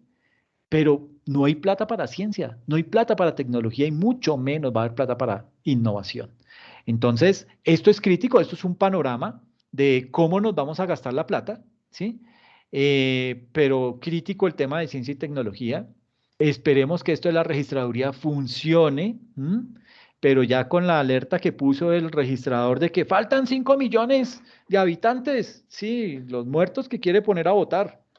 Entonces, uno no sabe eso hasta dónde pueda llegar. Entonces, pues por mencionar que el monto total del presupuesto de 350 billones aumentó un 5.3 en comparación al del año inmediatamente anterior. Y aquí vemos cómo por rubros se va a gastar esa plata. En gastos de funcionamiento, o sea, pagarle a todos los funcionarios públicos, 209 billones de pesos.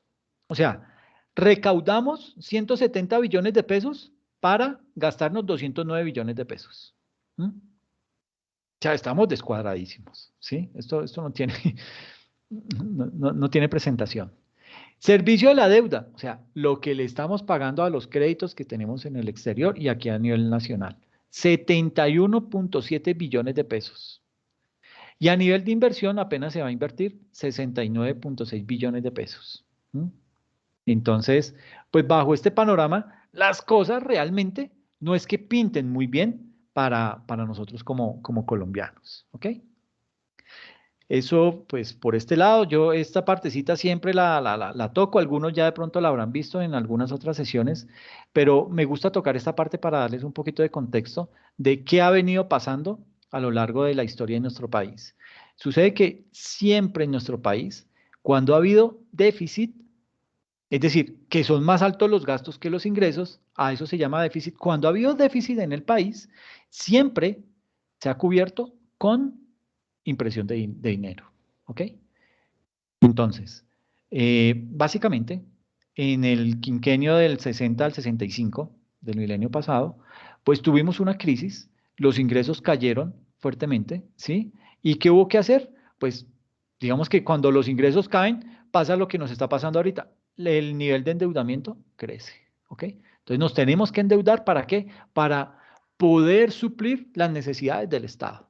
Entonces corre el gobierno, paga, pide, se endeuda, o cuando ya ve que la brecha es muy amplia y que está muy prolongada, aquí estamos viendo 5 años, dice, uy, no, hermano, yo ya me endeudé hasta donde más pude, no, ¿sabe qué?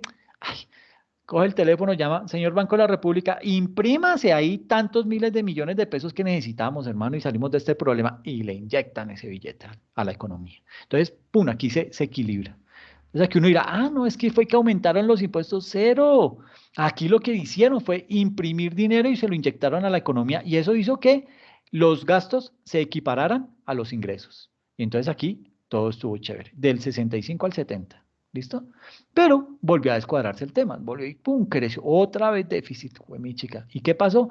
Por ahí en el 75, vuelva a imprimir billetes. Inclusive el gasto bajó, estuvo por encima de los ingresos que el mismo gasto. A finales de la década de los 70, caen los ingresos estrepitosamente, ¿sí? Y se dispara el nivel de gasto, ¿ok? Entonces, aquí en este punto fue algo, digamos que medio sabio que se hizo. Lo hizo el ministro de Hacienda de esa época, Junguito. ¿Qué hizo? No, hay que cobrar impuestos, hermano. Esto hay que subirle, hay que decirle a la gente que tiene que meterse la mano al bolsillo y que es la única manera en la que podemos sacar al país adelante y poderlo sacar de esta crisis. Trató de incrementar los impuestos, pero cuando vio que no pudo, llamen al Banco de la República. El Banco de la República imprima billetes y se equilibra de alguna manera el nivel, la brecha del gasto frente a la de los ingresos. ¿Ok? Y así ha sido nuestra vida, ¿sí?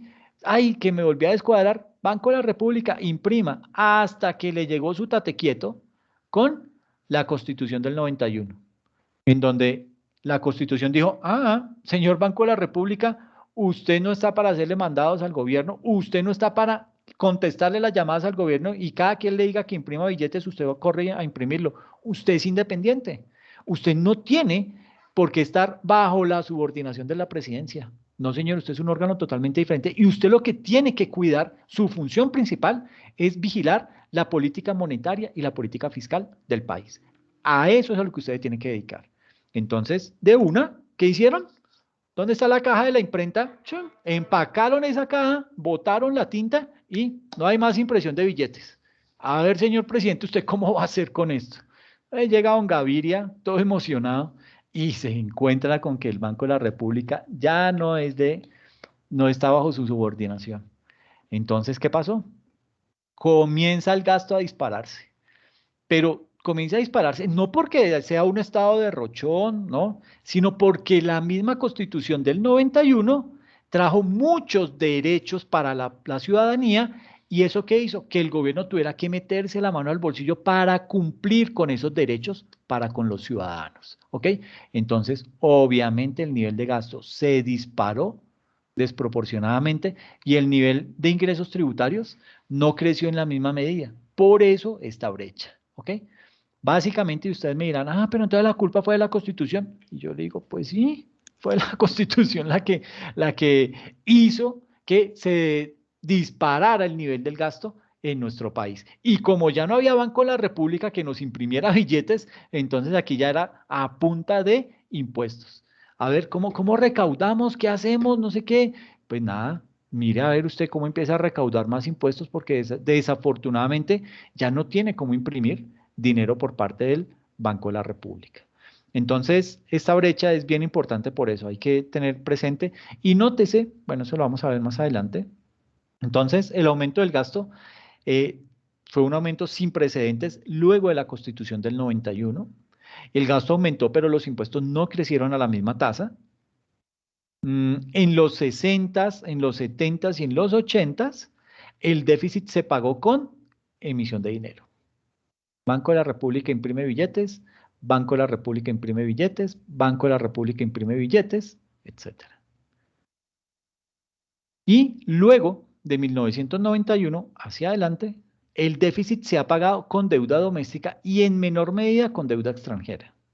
Entonces, vuelvo y digo, tenemos deuda, pero la vamos y la pagamos con otro crédito que sacamos. ¿Ok? Entonces, no estamos haciendo nada. No va para ningún lado esto. Y en términos de déficit fiscal y de deuda, ¿cómo estamos? Pues igual, ¿qué podemos esperar? Se inventaron por allá en algún momento en el 2011 una regla fiscal porque dijeron, miércoles hermano, mire, nosotros aquí estamos desfasadísimos, mire cómo ese nivel de gasto tan terrible y arrastre y arrastre y arrastre de deuda. Entonces dijeron, no, pongámosle un freno a esta cosa.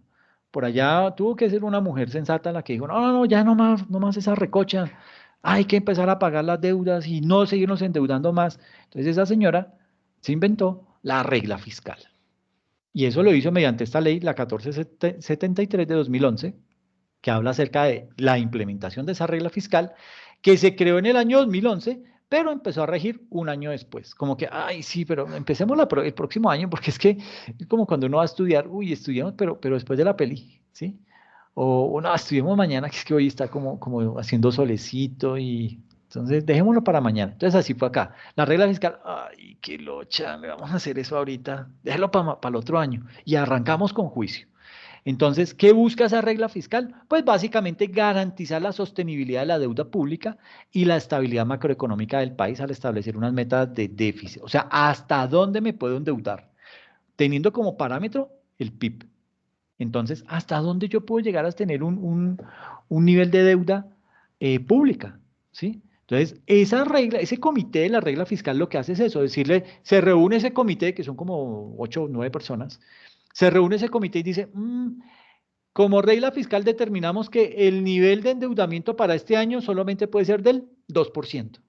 Miércoles, y entonces el gobierno comienza a pararse en la cabeza, ¿yo qué voy a hacer? Solo me van a permitir endeudarme un 2% y entonces ahora ¿yo qué hago? ¿De dónde saco plata? Ya esta gente se pone susceptible si le subo al IVA, etcétera, etcétera. Entonces como que queda ya sin armas, ¿sí? Y mira acá, por ejemplo en el 2015 la deuda bruta ascendía a 44.6% y la deuda neta en realidad era 41.8%. En el 2016 del 45.6 la bruta y del 43.2 la neta. Y así sucesivamente hasta que llegó su amigo el COVID y desordenó todo esto. Veníamos medio controlados, si usted se da cuenta, creció en un 1%, creció en un 1% la deuda, creció en 2.9% la deuda, aquí subió un punto porcentual y luego 14.8, bueno, 14.5 puntos porcentuales. ¿Por qué? Por el tema del COVID, ¿ok? Pero aquí, entonces usted me dirá, bueno, entonces ¿para qué sirve esa regla fiscal si no le hacen caso? No, pues es que imagínense en ese problema tan terrible, ¿qué iba a hacer el comité de la regla fiscal? Dijo, no, pues se tapó los ojitos y dijo, mire, ¿sabe qué, señor presidente? Haga lo que quiera, endeúdese porque no hay, la gente no puede salir, la gente está encerrada y no se pueden morir de hambre. O sea, o se mueren de COVID o se mueren de hambre, pero eso no podemos permitirlo. Entonces, endeúdese y ayude con subsidios a las personas, ¿ok? Entonces ahí fue cuando empezamos a ver todos los escándalos de corrupción, que mercados que llegaban exageradísimamente caros y no sé qué, lo que siempre pasa. Y del 2020 al 2021 le dijeron, oiga, no, pero ya estamos desfasados, hermano, no me va a seguir pidiendo que se va a endeudar más. Pues le permitieron un incremento de 0.4 puntos porcentuales, subió a 65.2, y ahora el problema es volver a bajar esta cifra. Estos 15 puntos que estamos desfasados, ¿cómo los volvemos a bajar para estar más o menos a niveles del año 2019? ¿Sí? Entonces, pues digamos que el tema no es nada fácil, pero existe por lo menos esa regla fiscal, que es la que se encarga de cuidar el nivel de endeudamiento del país y pues evitar que de pronto se vayan a llegar a tomar decisiones que vayan en detrimento de lo que la nación quiere, o bueno, de lo que se busca como país, ¿ok? Entonces eso como por tenerlo ahí claro. Y aquí entonces vemos que las metas del déficit fiscal, según el marco fiscal de mediano plazo del año 2020, tenía la siguiente proyección. Decía que para el 2021 iba a crecer un 5.1% del PIB y para el 2022 ya iba a bajar del 5.1 al 2.5% del PIB. El nivel de endeudamiento en ese año, ¿ok? Pero es que cuando uno se pone a mirar, a decir, esos de a poquitos, del 2.5, del 2.3, por ejemplo acá, mire, déficit fiscal como porcentaje del PIB. Entonces, en el 2012 teníamos un déficit fiscal del 2.3%, se mantuvo hasta el 2013, en el 2014 subió 10 puntos porcentuales, luego subió a 3, eso ya fue un crecimiento exagerado para el 2015, para el 2016 subió a 4, ya dijeron, no, pero sigamos creciendo a razón de un punto porcentual. Entonces subió a 4%, luego lo lograron bajar a 3.6, luego a 3.10, por allá en el 2019 logró bajar a 2.50, pero nunca ha llegado a estar a como estaba en el 2012. Y del 2019 al 2020, mire el disparo que tuvo, de 2.50 a 7.80. Y para el 2021 cerró en 8.6. ¿Ok? Entonces, esto habla de lo descuadrado que están nuestras finanzas como país, pero también habla de el impacto que tuvo el tema de la pandemia en nuestro país. ¿Ok? Esto no fue gratis, esto... Y usted me dirá, pero ¿por qué no pasa eso en Francia? No, sí, pues es que en Francia no tenemos políticos que se gastan la plata solo paseando o presidentes que se van con sus hermanos a pasear y se llevan toda una comitiva inmensa y todo a costillas ¿de qué? Del trabajo de ustedes. A usted, levántese mañana con esta consigna. Tengo que madrugar a trabajar porque el hermano del presidente tiene que ir a viajar. Y eso lo va a motivar y usted va a trabajar con más ganas, con más ahínco y va a ser muchísimo más productivo. ¿Por qué? Porque es que va a mandar de paseo al hermano del presidente, que a propósito no tiene ningún cargo público, o sea, no sé ni por qué se lo lleva. Entonces, ustedes van a decir que soy un mamerto petrista y no soy petrista, pero ese tipo de cosas me enferma, me da mal genio tener que verlo y tener que decir que de nuestros impuestos, de lo que pagamos, porque puede que usted no declare renta, pero usted paga IVA y el IVA es el segundo impuesto que recauda más dinero para el gobierno y de ahí está saliendo la plata, o sea, de eso que a usted le cuesta tanto esfuerzo poder comprar y con lo costoso que está la canasta familiar hoy en día. Entonces, y usted me dirá, no, pero es que yo no voy a hago mercado por allá en Colsubsidio, yo no hago mercado en Jumbo, yo no hago mercado en El Éxito, entonces yo no pago el IVA. Ahí se lo están cobrando sin que se dé cuenta, ay, usted lo está pagando. O sea, le están robando cuando hacen ese tipo de viajes, cuando hacen ese tipo de actos de corrupción. ¿Ok? Entonces, hay que cuidarnos de eso. Y sucede que a pesar de la regla fiscal, porque esto es bueno, esto es un cinturón que le ponen al gobierno para que, no señor, no se me descare, usted no puede endeudarse más, usted se puede endeudar hasta tanto y lo van apretando cada vez más. Entonces, a pesar de esa regla fiscal que fue creada en el 2011, pero implementada en el 2012, la deuda ha seguido creciendo, ¿sí? En parte, ¿por qué? Por la depreciación de nuestra moneda, y se estima que va a crecer aún más ese nivel de endeudamiento por la pandemia. Entonces, mire, el déficit fiscal del Gobierno Nacional Central, medido en porcentajes del PIB, empieza en el 2000 con un nivel que sobrepasa el 5% del PIB.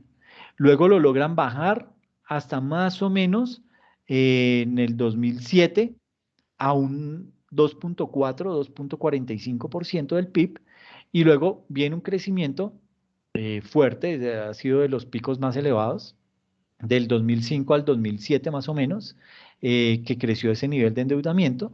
Se logró mantener casi que a la baja, pero volvió y cayó a finales del 2010, tipo 2011, 2012. Se mantuvo estable en 2.5 y luego empezó a crecer de nuevo para el 2015, 2016, llegando a un nivel de endeudamiento de más del 3%, luego cae casi que al 2.5 y vuelve y se dispara. Esto es el comportamiento del déficit fiscal. Entonces, ¿cómo ha venido creciendo nuestro endeudamiento a lo largo de este milenio? Pero si comparamos las dos gráficas, déficit fiscal con deuda fiscal, encontramos que el nivel de endeudamiento desde el año 95 ha venido creciendo paulatinamente, ¿sí? En comparación con el PIB. Y mire que esta gráfica casi que tiene el mismo comportamiento que esta, a partir de acá. Crece un poquito, luego cae, ¿sí? Se trata de mantener ahí en una pequeña meseta y vuelve y sube constantemente, ¿sí? Entonces, a medida que el déficit fiscal crece, la deuda fiscal del gobierno crece. Esa es la interpretación que se le hace a este par de gráficas con ese propósito de entender el impacto que tiene el déficit fiscal y cómo para tratar de cubrir ese déficit fiscal corremos a endeudarnos. O sea, como dicen las mamás, ¿para qué destapa un hueco para tapar otro? ¿No ve que no está haciendo nada? Eso es lo que está haciendo el gobierno nacional, ¿ok? Por eso es que debería haber una mujer presidente, porque estos manes no pudieron. Pero bueno, Ingrid no fue. Y aquí está otra grafiquita simplemente para cerrar ya este tema del contexto que les estoy dando. Comparando la gráfica en donde veíamos el impacto y cómo el déficit se cubría con impresión de dinero, ¿sí? Y la conclusión a la que llegamos, que fue que la Constitución del 91 fue la que disparó el gasto en Colombia, versus la inflación. Entonces, ¿por qué en los momentos en los que se decidió imprimir dinero fue cuando la inflación más subió? Entonces, nótese aquí, del año 60 al 65, 66, cuando se imprime dinero para cubrir este déficit, la deuda, el nivel de inflación se dispara. Por allá en el 62, 63, mira dónde llega el pico. Casi al 32, llega como al 33% de inflación, la más alta en la historia de Colombia, 32%. Ahora, no estoy diciendo que es que el hecho de imprimir dinero es directamente proporcional al nivel de la inflación. Ahí juegan otros factores y eso hay que tenerlo presente. Pero es muy casual que tan pronto se imprime dinero, de inmediato el efecto inflacionario se dispara. Entonces, eso es lo que quiero mostrarles en esta gráfica. Cómo en este lapso de tiempo la inflación se disparó al 33%.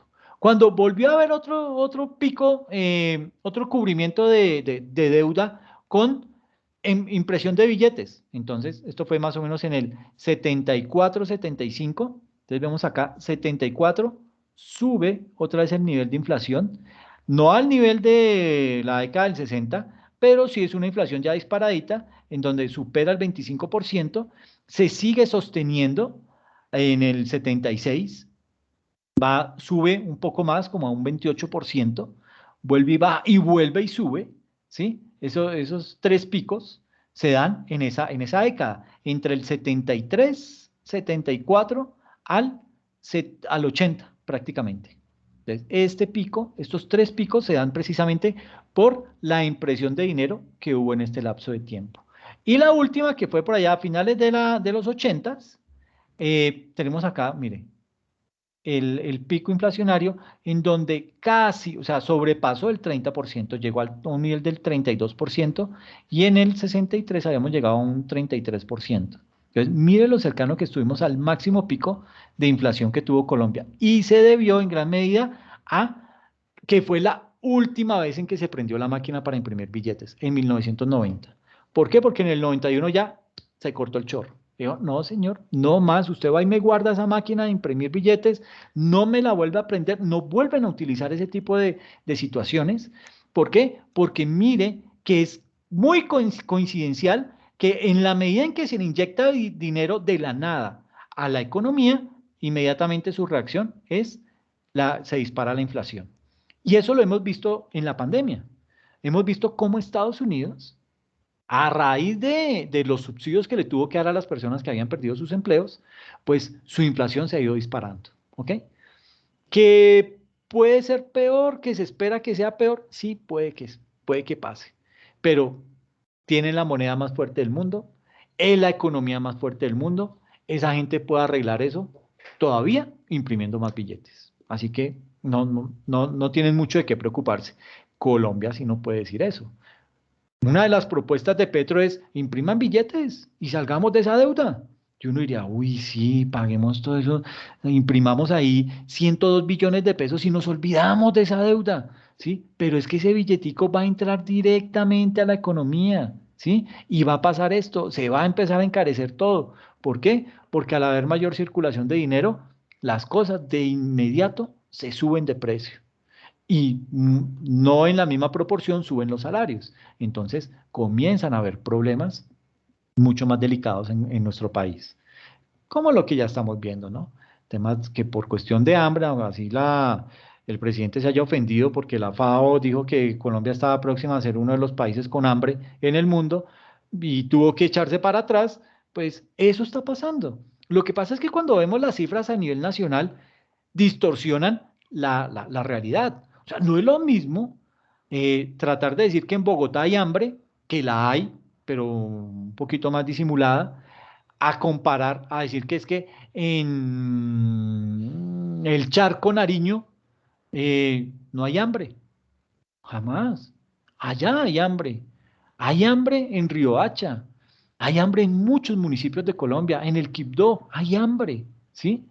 Lo que pasa es que cuando usted mira las cifras y comienza a unificar todo y saca una única cifra que muestra si el país tiene hambruna o no, pues esas otras cifras absorben un poquito, amortiguan el verdadero problema que hay en ciertas regiones y lo invisibiliza. ¿Sí? En lugar de visibilizar ese tipo de cosas para que el gobierno tome cartas en el asunto, lo esconde. Entonces nos conformamos con una cifra en donde dice, no, mire, es que el hambre en Colombia no es tan alta. O sea, pudo ser peor, pero no lo vaya a seguir desordenando, ¿no? Entonces, eso no tiene ninguna presentación. O sea, Colombia tiene problemas serios de hambre, ¿ok? Y aquí entonces la inflación empieza a descender, ¿gracias a qué? A la implementación de la Constitución en el 91, cuando el Banco de la República adquiere su independencia, y empieza a restringir la emisión de dinero. Entonces aquí ya fácilmente, ¿qué hizo el Banco de la República? Marcó como spam en su celular el número de la presidencia y dijo, no más, a este señor no le vuelvo a contestar y se acabó esa guachafita de la inflación. Mire cómo empieza a caer, a descender automáticamente, ¿gracias a qué? A que ya no había impresión de dinero, ¿ok? Lo máximo a lo que llegó a estar fue bordeando el 7%, por allá en el año 2007, 2008. Y aquí uno puede decir, la crisis financiera, pues sí, ya hay como que hubo un pequeño escache y listo, se entiende entonces que fue por eso. Pero luego lo volvieron a controlar, ¿sí? Bajó a niveles de estar por allá al 3%. Se trata de mantener, tuvo un ligero pico por allá en el 2015, 2016, en el 4% y lo lograron volver a controlar. Pero ahorita se está volviendo a disparar. Entonces, el nivel de la inflación, sí, eso nos afecta fuertemente y vuelvo y les digo, eso incrementa el precio de los artículos que tenemos que consumir en el día a día, ¿ok?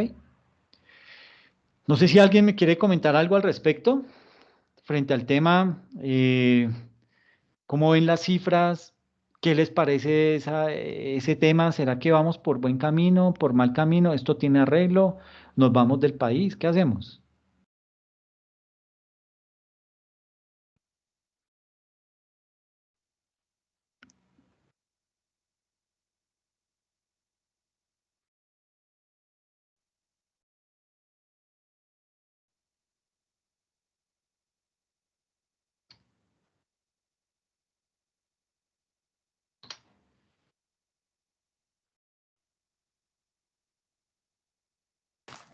Buenas noches. Hola, buenas noches. ¿Con quién hablo? Ah, hola, Eliana, ¿cómo Bien, vas? bien, muchas gracias. Qué bueno, cuéntanos.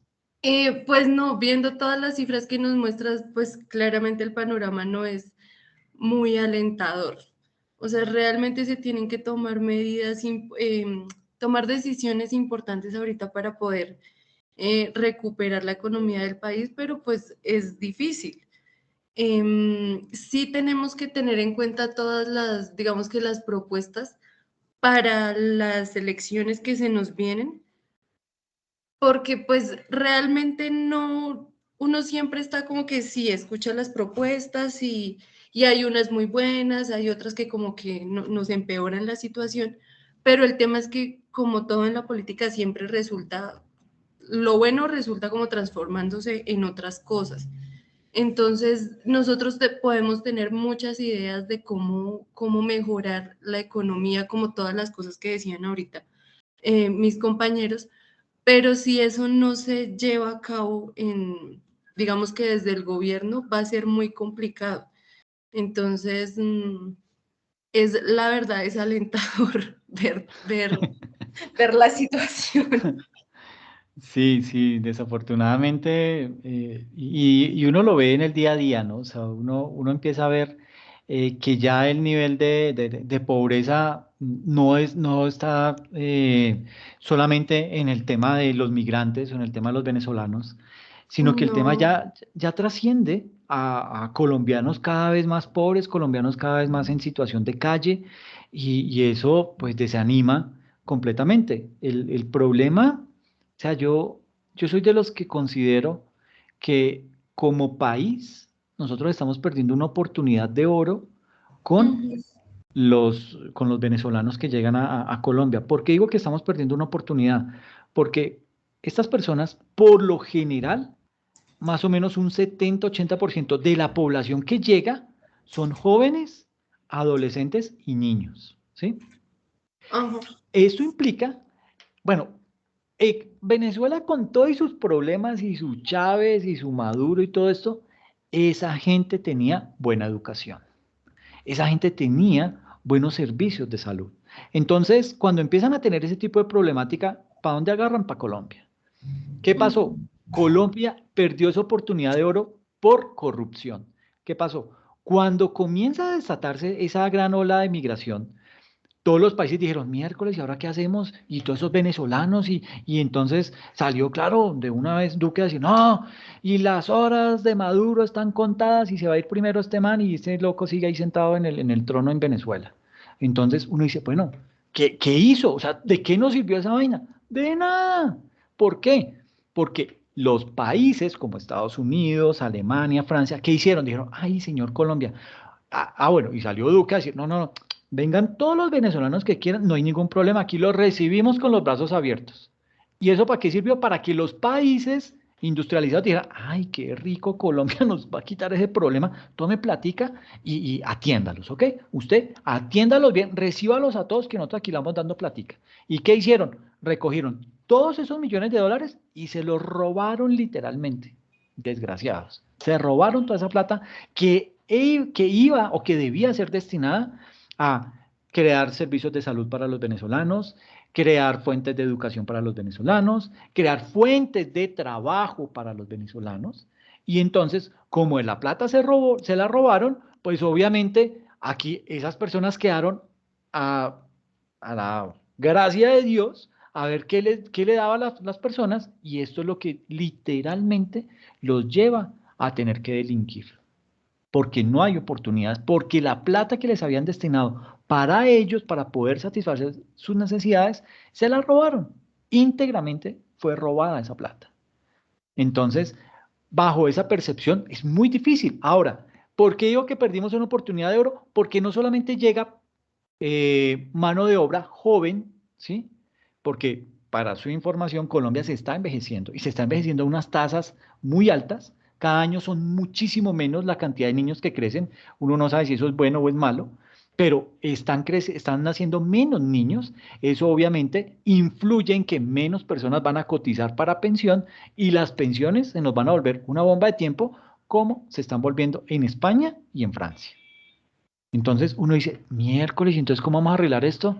Entonces, ¿qué pasa? Perdimos esa oportunidad y aparte, cuando usted llega a un país, usted lo primero que quiere hacer es tratar de implementar lo que funcionaba en ese otro país. Entonces usted decía, ay, ¿cómo echo de menos las arepitas venezolanas? Pucha, póngase a vender arepas venezolanas y comienzan a emprender. Y el emprendimiento genera empleo y el empleo genera desarrollo. Pero no, a estas personas se les cerraron todas las puertas porque estos políticos se robaron todo el dinero que le dieron otros países que debieron haberlos destinado para los colombianos, para los venezolanos. Ese fue el bendito problema. Y ahora, pues la cereza del pastel fue y rompo relaciones con Venezuela y ni me hablo con ese indio de allá. Entonces, cierran fronteras, comienza a activarse la delincuencia en la frontera y ese cuentico que les vendieron allá en la frontera a todo el norte de Santander, al Santander y a Arauca, que se iban a volver castrochavistas y elegían a Petro, miren el medio problema que tienen hoy en día por haber elegido a este tipo de gobiernos. Entonces, a eso es a lo que nos tenemos que despertar, a lo que le tenemos que decir, oiga, no hemos hecho absolutamente nada como país, hemos ido de para atrás. Y usted mira, sí, pero la pandemia, con pandemia o sin pandemia, la pandemia no fue solo para Colombia, como otros países han logrado salir, ¿sí? Y usted mira, ¿cuál? Yo le digo, pues Singapur. Y usted, pero es que eso es un paraíso fiscal que no tiene terreno para cultivar. Y dígame usted, ¿de qué le sirve ser un paraíso fiscal cuando todo el mundo está cerrado? ¿Qué hace? No tiene, y toda la comida la importa, como hizo Colombia cuando tenía la bonanza petrolera, que, ¿qué nos vamos a poner a sembrar ahí arroz y cosas de esas? Compremos, qué bobada. Más bien ese negocio se lo doy a mi amigo, usted se encarga de importar y nosotros aquí le compramos. Y qué cuento de campesinos ni que nada de eso, que se frieguen, ¿sí? Eso hace Singapur. Singapur compra toda su comida. Eso es una península por allá perdida en el sudeste asiático, ¿sí? ¿De qué viven ellos? Del petróleo y de ser un paraíso fiscal. Y es uno de los países más ricos del mundo. Y entonces usted me dice, bueno, ¿y entonces qué hicieron en la pandemia? Cero. No había comercio, no había nada. ¿Qué dijeron? Nos vamos a morir de hambre, juepucha, ¿qué hacemos? No, empieza a innovar, invéntese algo y comienza esta gente a crear cultivos en sitios cerrados, porque pues vuelvo y digo, eso es una península y eso ya es solo sol y no tiene cambios de clima, no tiene montañas, nada. Entonces estos manes que les tocó empezar a decir, bueno, innovemos, creemos un estilo de agricultura con tecnología y que empiezan a encerrar, a crear como una especie de viveros en donde cultivan papa, siembran trigo, hacen de todo eso y todo en cositas pequeñas, pero a gran escala hacia arriba, ¿ok? Entonces, a los países les tocó cambiar, a todos nos tocó cambiar la mentalidad, a las buenas o a las malas. Los países lo tuvieron que hacer. ¿Por qué Colombia no pudo? Vi una manito levantada, porfa, perdone, no vi el nombre.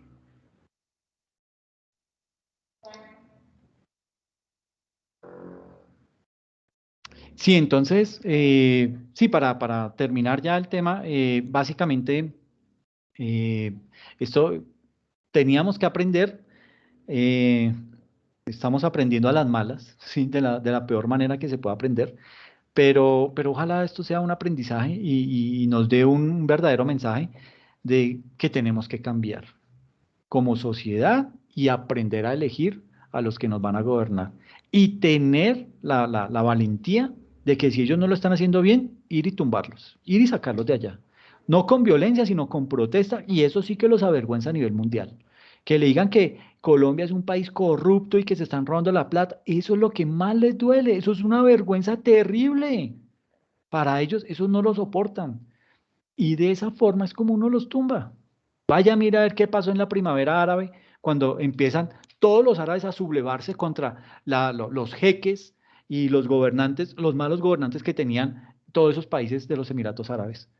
Pues la gente empieza a sublevarse y comienzan esos príncipes y esos jeques a decir, miércoles, ¿y ahora qué hacemos? ¿Qué oso? Y el mundo nos va a ver como unos tiranos. Pues sí, y empiezan a qué? A cerrarle negocios a esa gente, a bloquearlo, a decir, ah, no, papá, yo con usted no hago negocios, qué boleta, ¿sí? Y empiezan a aislar. Eso es lo que le pasa a ese tipo de gobiernos. Entonces, el mejor escarmiento para ese tipo de gente es no elegirlos, y si por aquellas cosas del azar salen elegidos por algo, ok, hágale control. Tenemos que hacerle control político y empezar a documentarnos bien. No siga viendo RCN, no siga viendo Caracol, Sagrado Rostro, que es que ahí no se va usted a enterar de nada, ¿sí? Ahí le van a seguir lavando el cerebro, vea otros medios en donde usted se pueda realmente documentar y poder tomar una buena decisión. Y no me quiero meter más en temas ahí políticos. Les agradezco mucho, muchachos. Entonces, voy a publicar el ejercicio en la plataforma para que la próxima semana hago un preámbulo de todo lo que es, ya después de haber visto cómo estamos descuadrados a nivel financiero, a nivel de nuestras finanzas públicas, vamos a hacer un esbozo de qué cambió con la reforma tributaria, qué le pega al impuesto de renta, y empezamos a desarrollar nuestro ejercicio. ¿Listo? Muchas gracias a todos. Gracias por haber participado. Gracias a todos los que intervinieron. Cuéntame. Profe, Sí. una pregunta. La actividad número 1 se basa sobre el archivo que usted nos va a compartir. Ay, ya no me acuerdo cuál es la actividad número 1, hermano. Espérame, miro.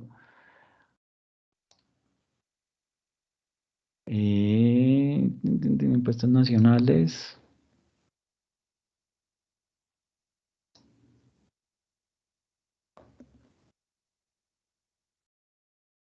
No, es un taller teórico.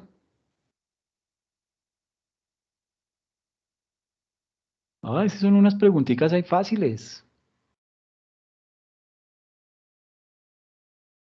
Entonces, estudiar los recursos, puede ver. Ok, actividad, taller teórico práctico.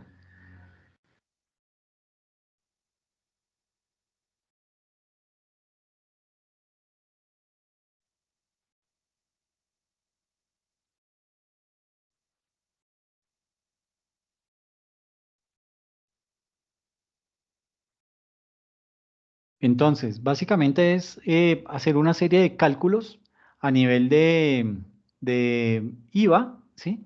Entonces, por ejemplo, el día 15 de febrero, los señores Juan Pérez, deciden crear una compañía para la comercialización de calzado en la ciudad de Bogotá. Sus aportes son, estos asientos contables. Entonces, cree el nombre de la compañía, cree el NIT, complete el cuadro de aportes de los socios o accionistas, redacte el objeto social de la compañía, investigue el código CU y diligencia el formato PDF editable del root, ¿sí? Eso es lo que hay que hacer. Punto 2, perdón, aquí, contexto punto 1, entonces aquí nos indica un ejercicio, quiénes son responsables del IVA, qué transacciones se hacen en esas fechas, usted las debe realizar los asientos, ¿sí? Lo debe pasar aquí en este comprobante de diario, y el punto 2 habla acerca de lo que les decía de crear la compañía, crear el NIT, etcétera, etcétera, para que lo puedan desarrollar. No tiene nada que ver con el ejercicio. Con el ejercicio de declaración de renta lo vamos a ver ese acá en clase, ¿ok? De ahí pues no les voy a poner así actividad ni nada de eso porque pues no creo que sea como muy chévere. Yo prefiero que asistan a la sesión y que lo vayamos desarrollando entre todos, a decirle ahora calcule tal cosa y haga, y en donde de pronto usted va a tener de pronto vacíos o cosas de esas que le van a dificultar el desarrollo de la actividad. ¿Listo? Sí, sí, ¿te quedó claro, William?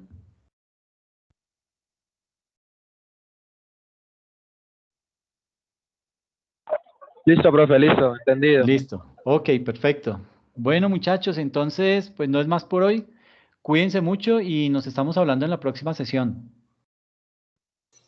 Muchas Gracias, gracias, profe. Buenas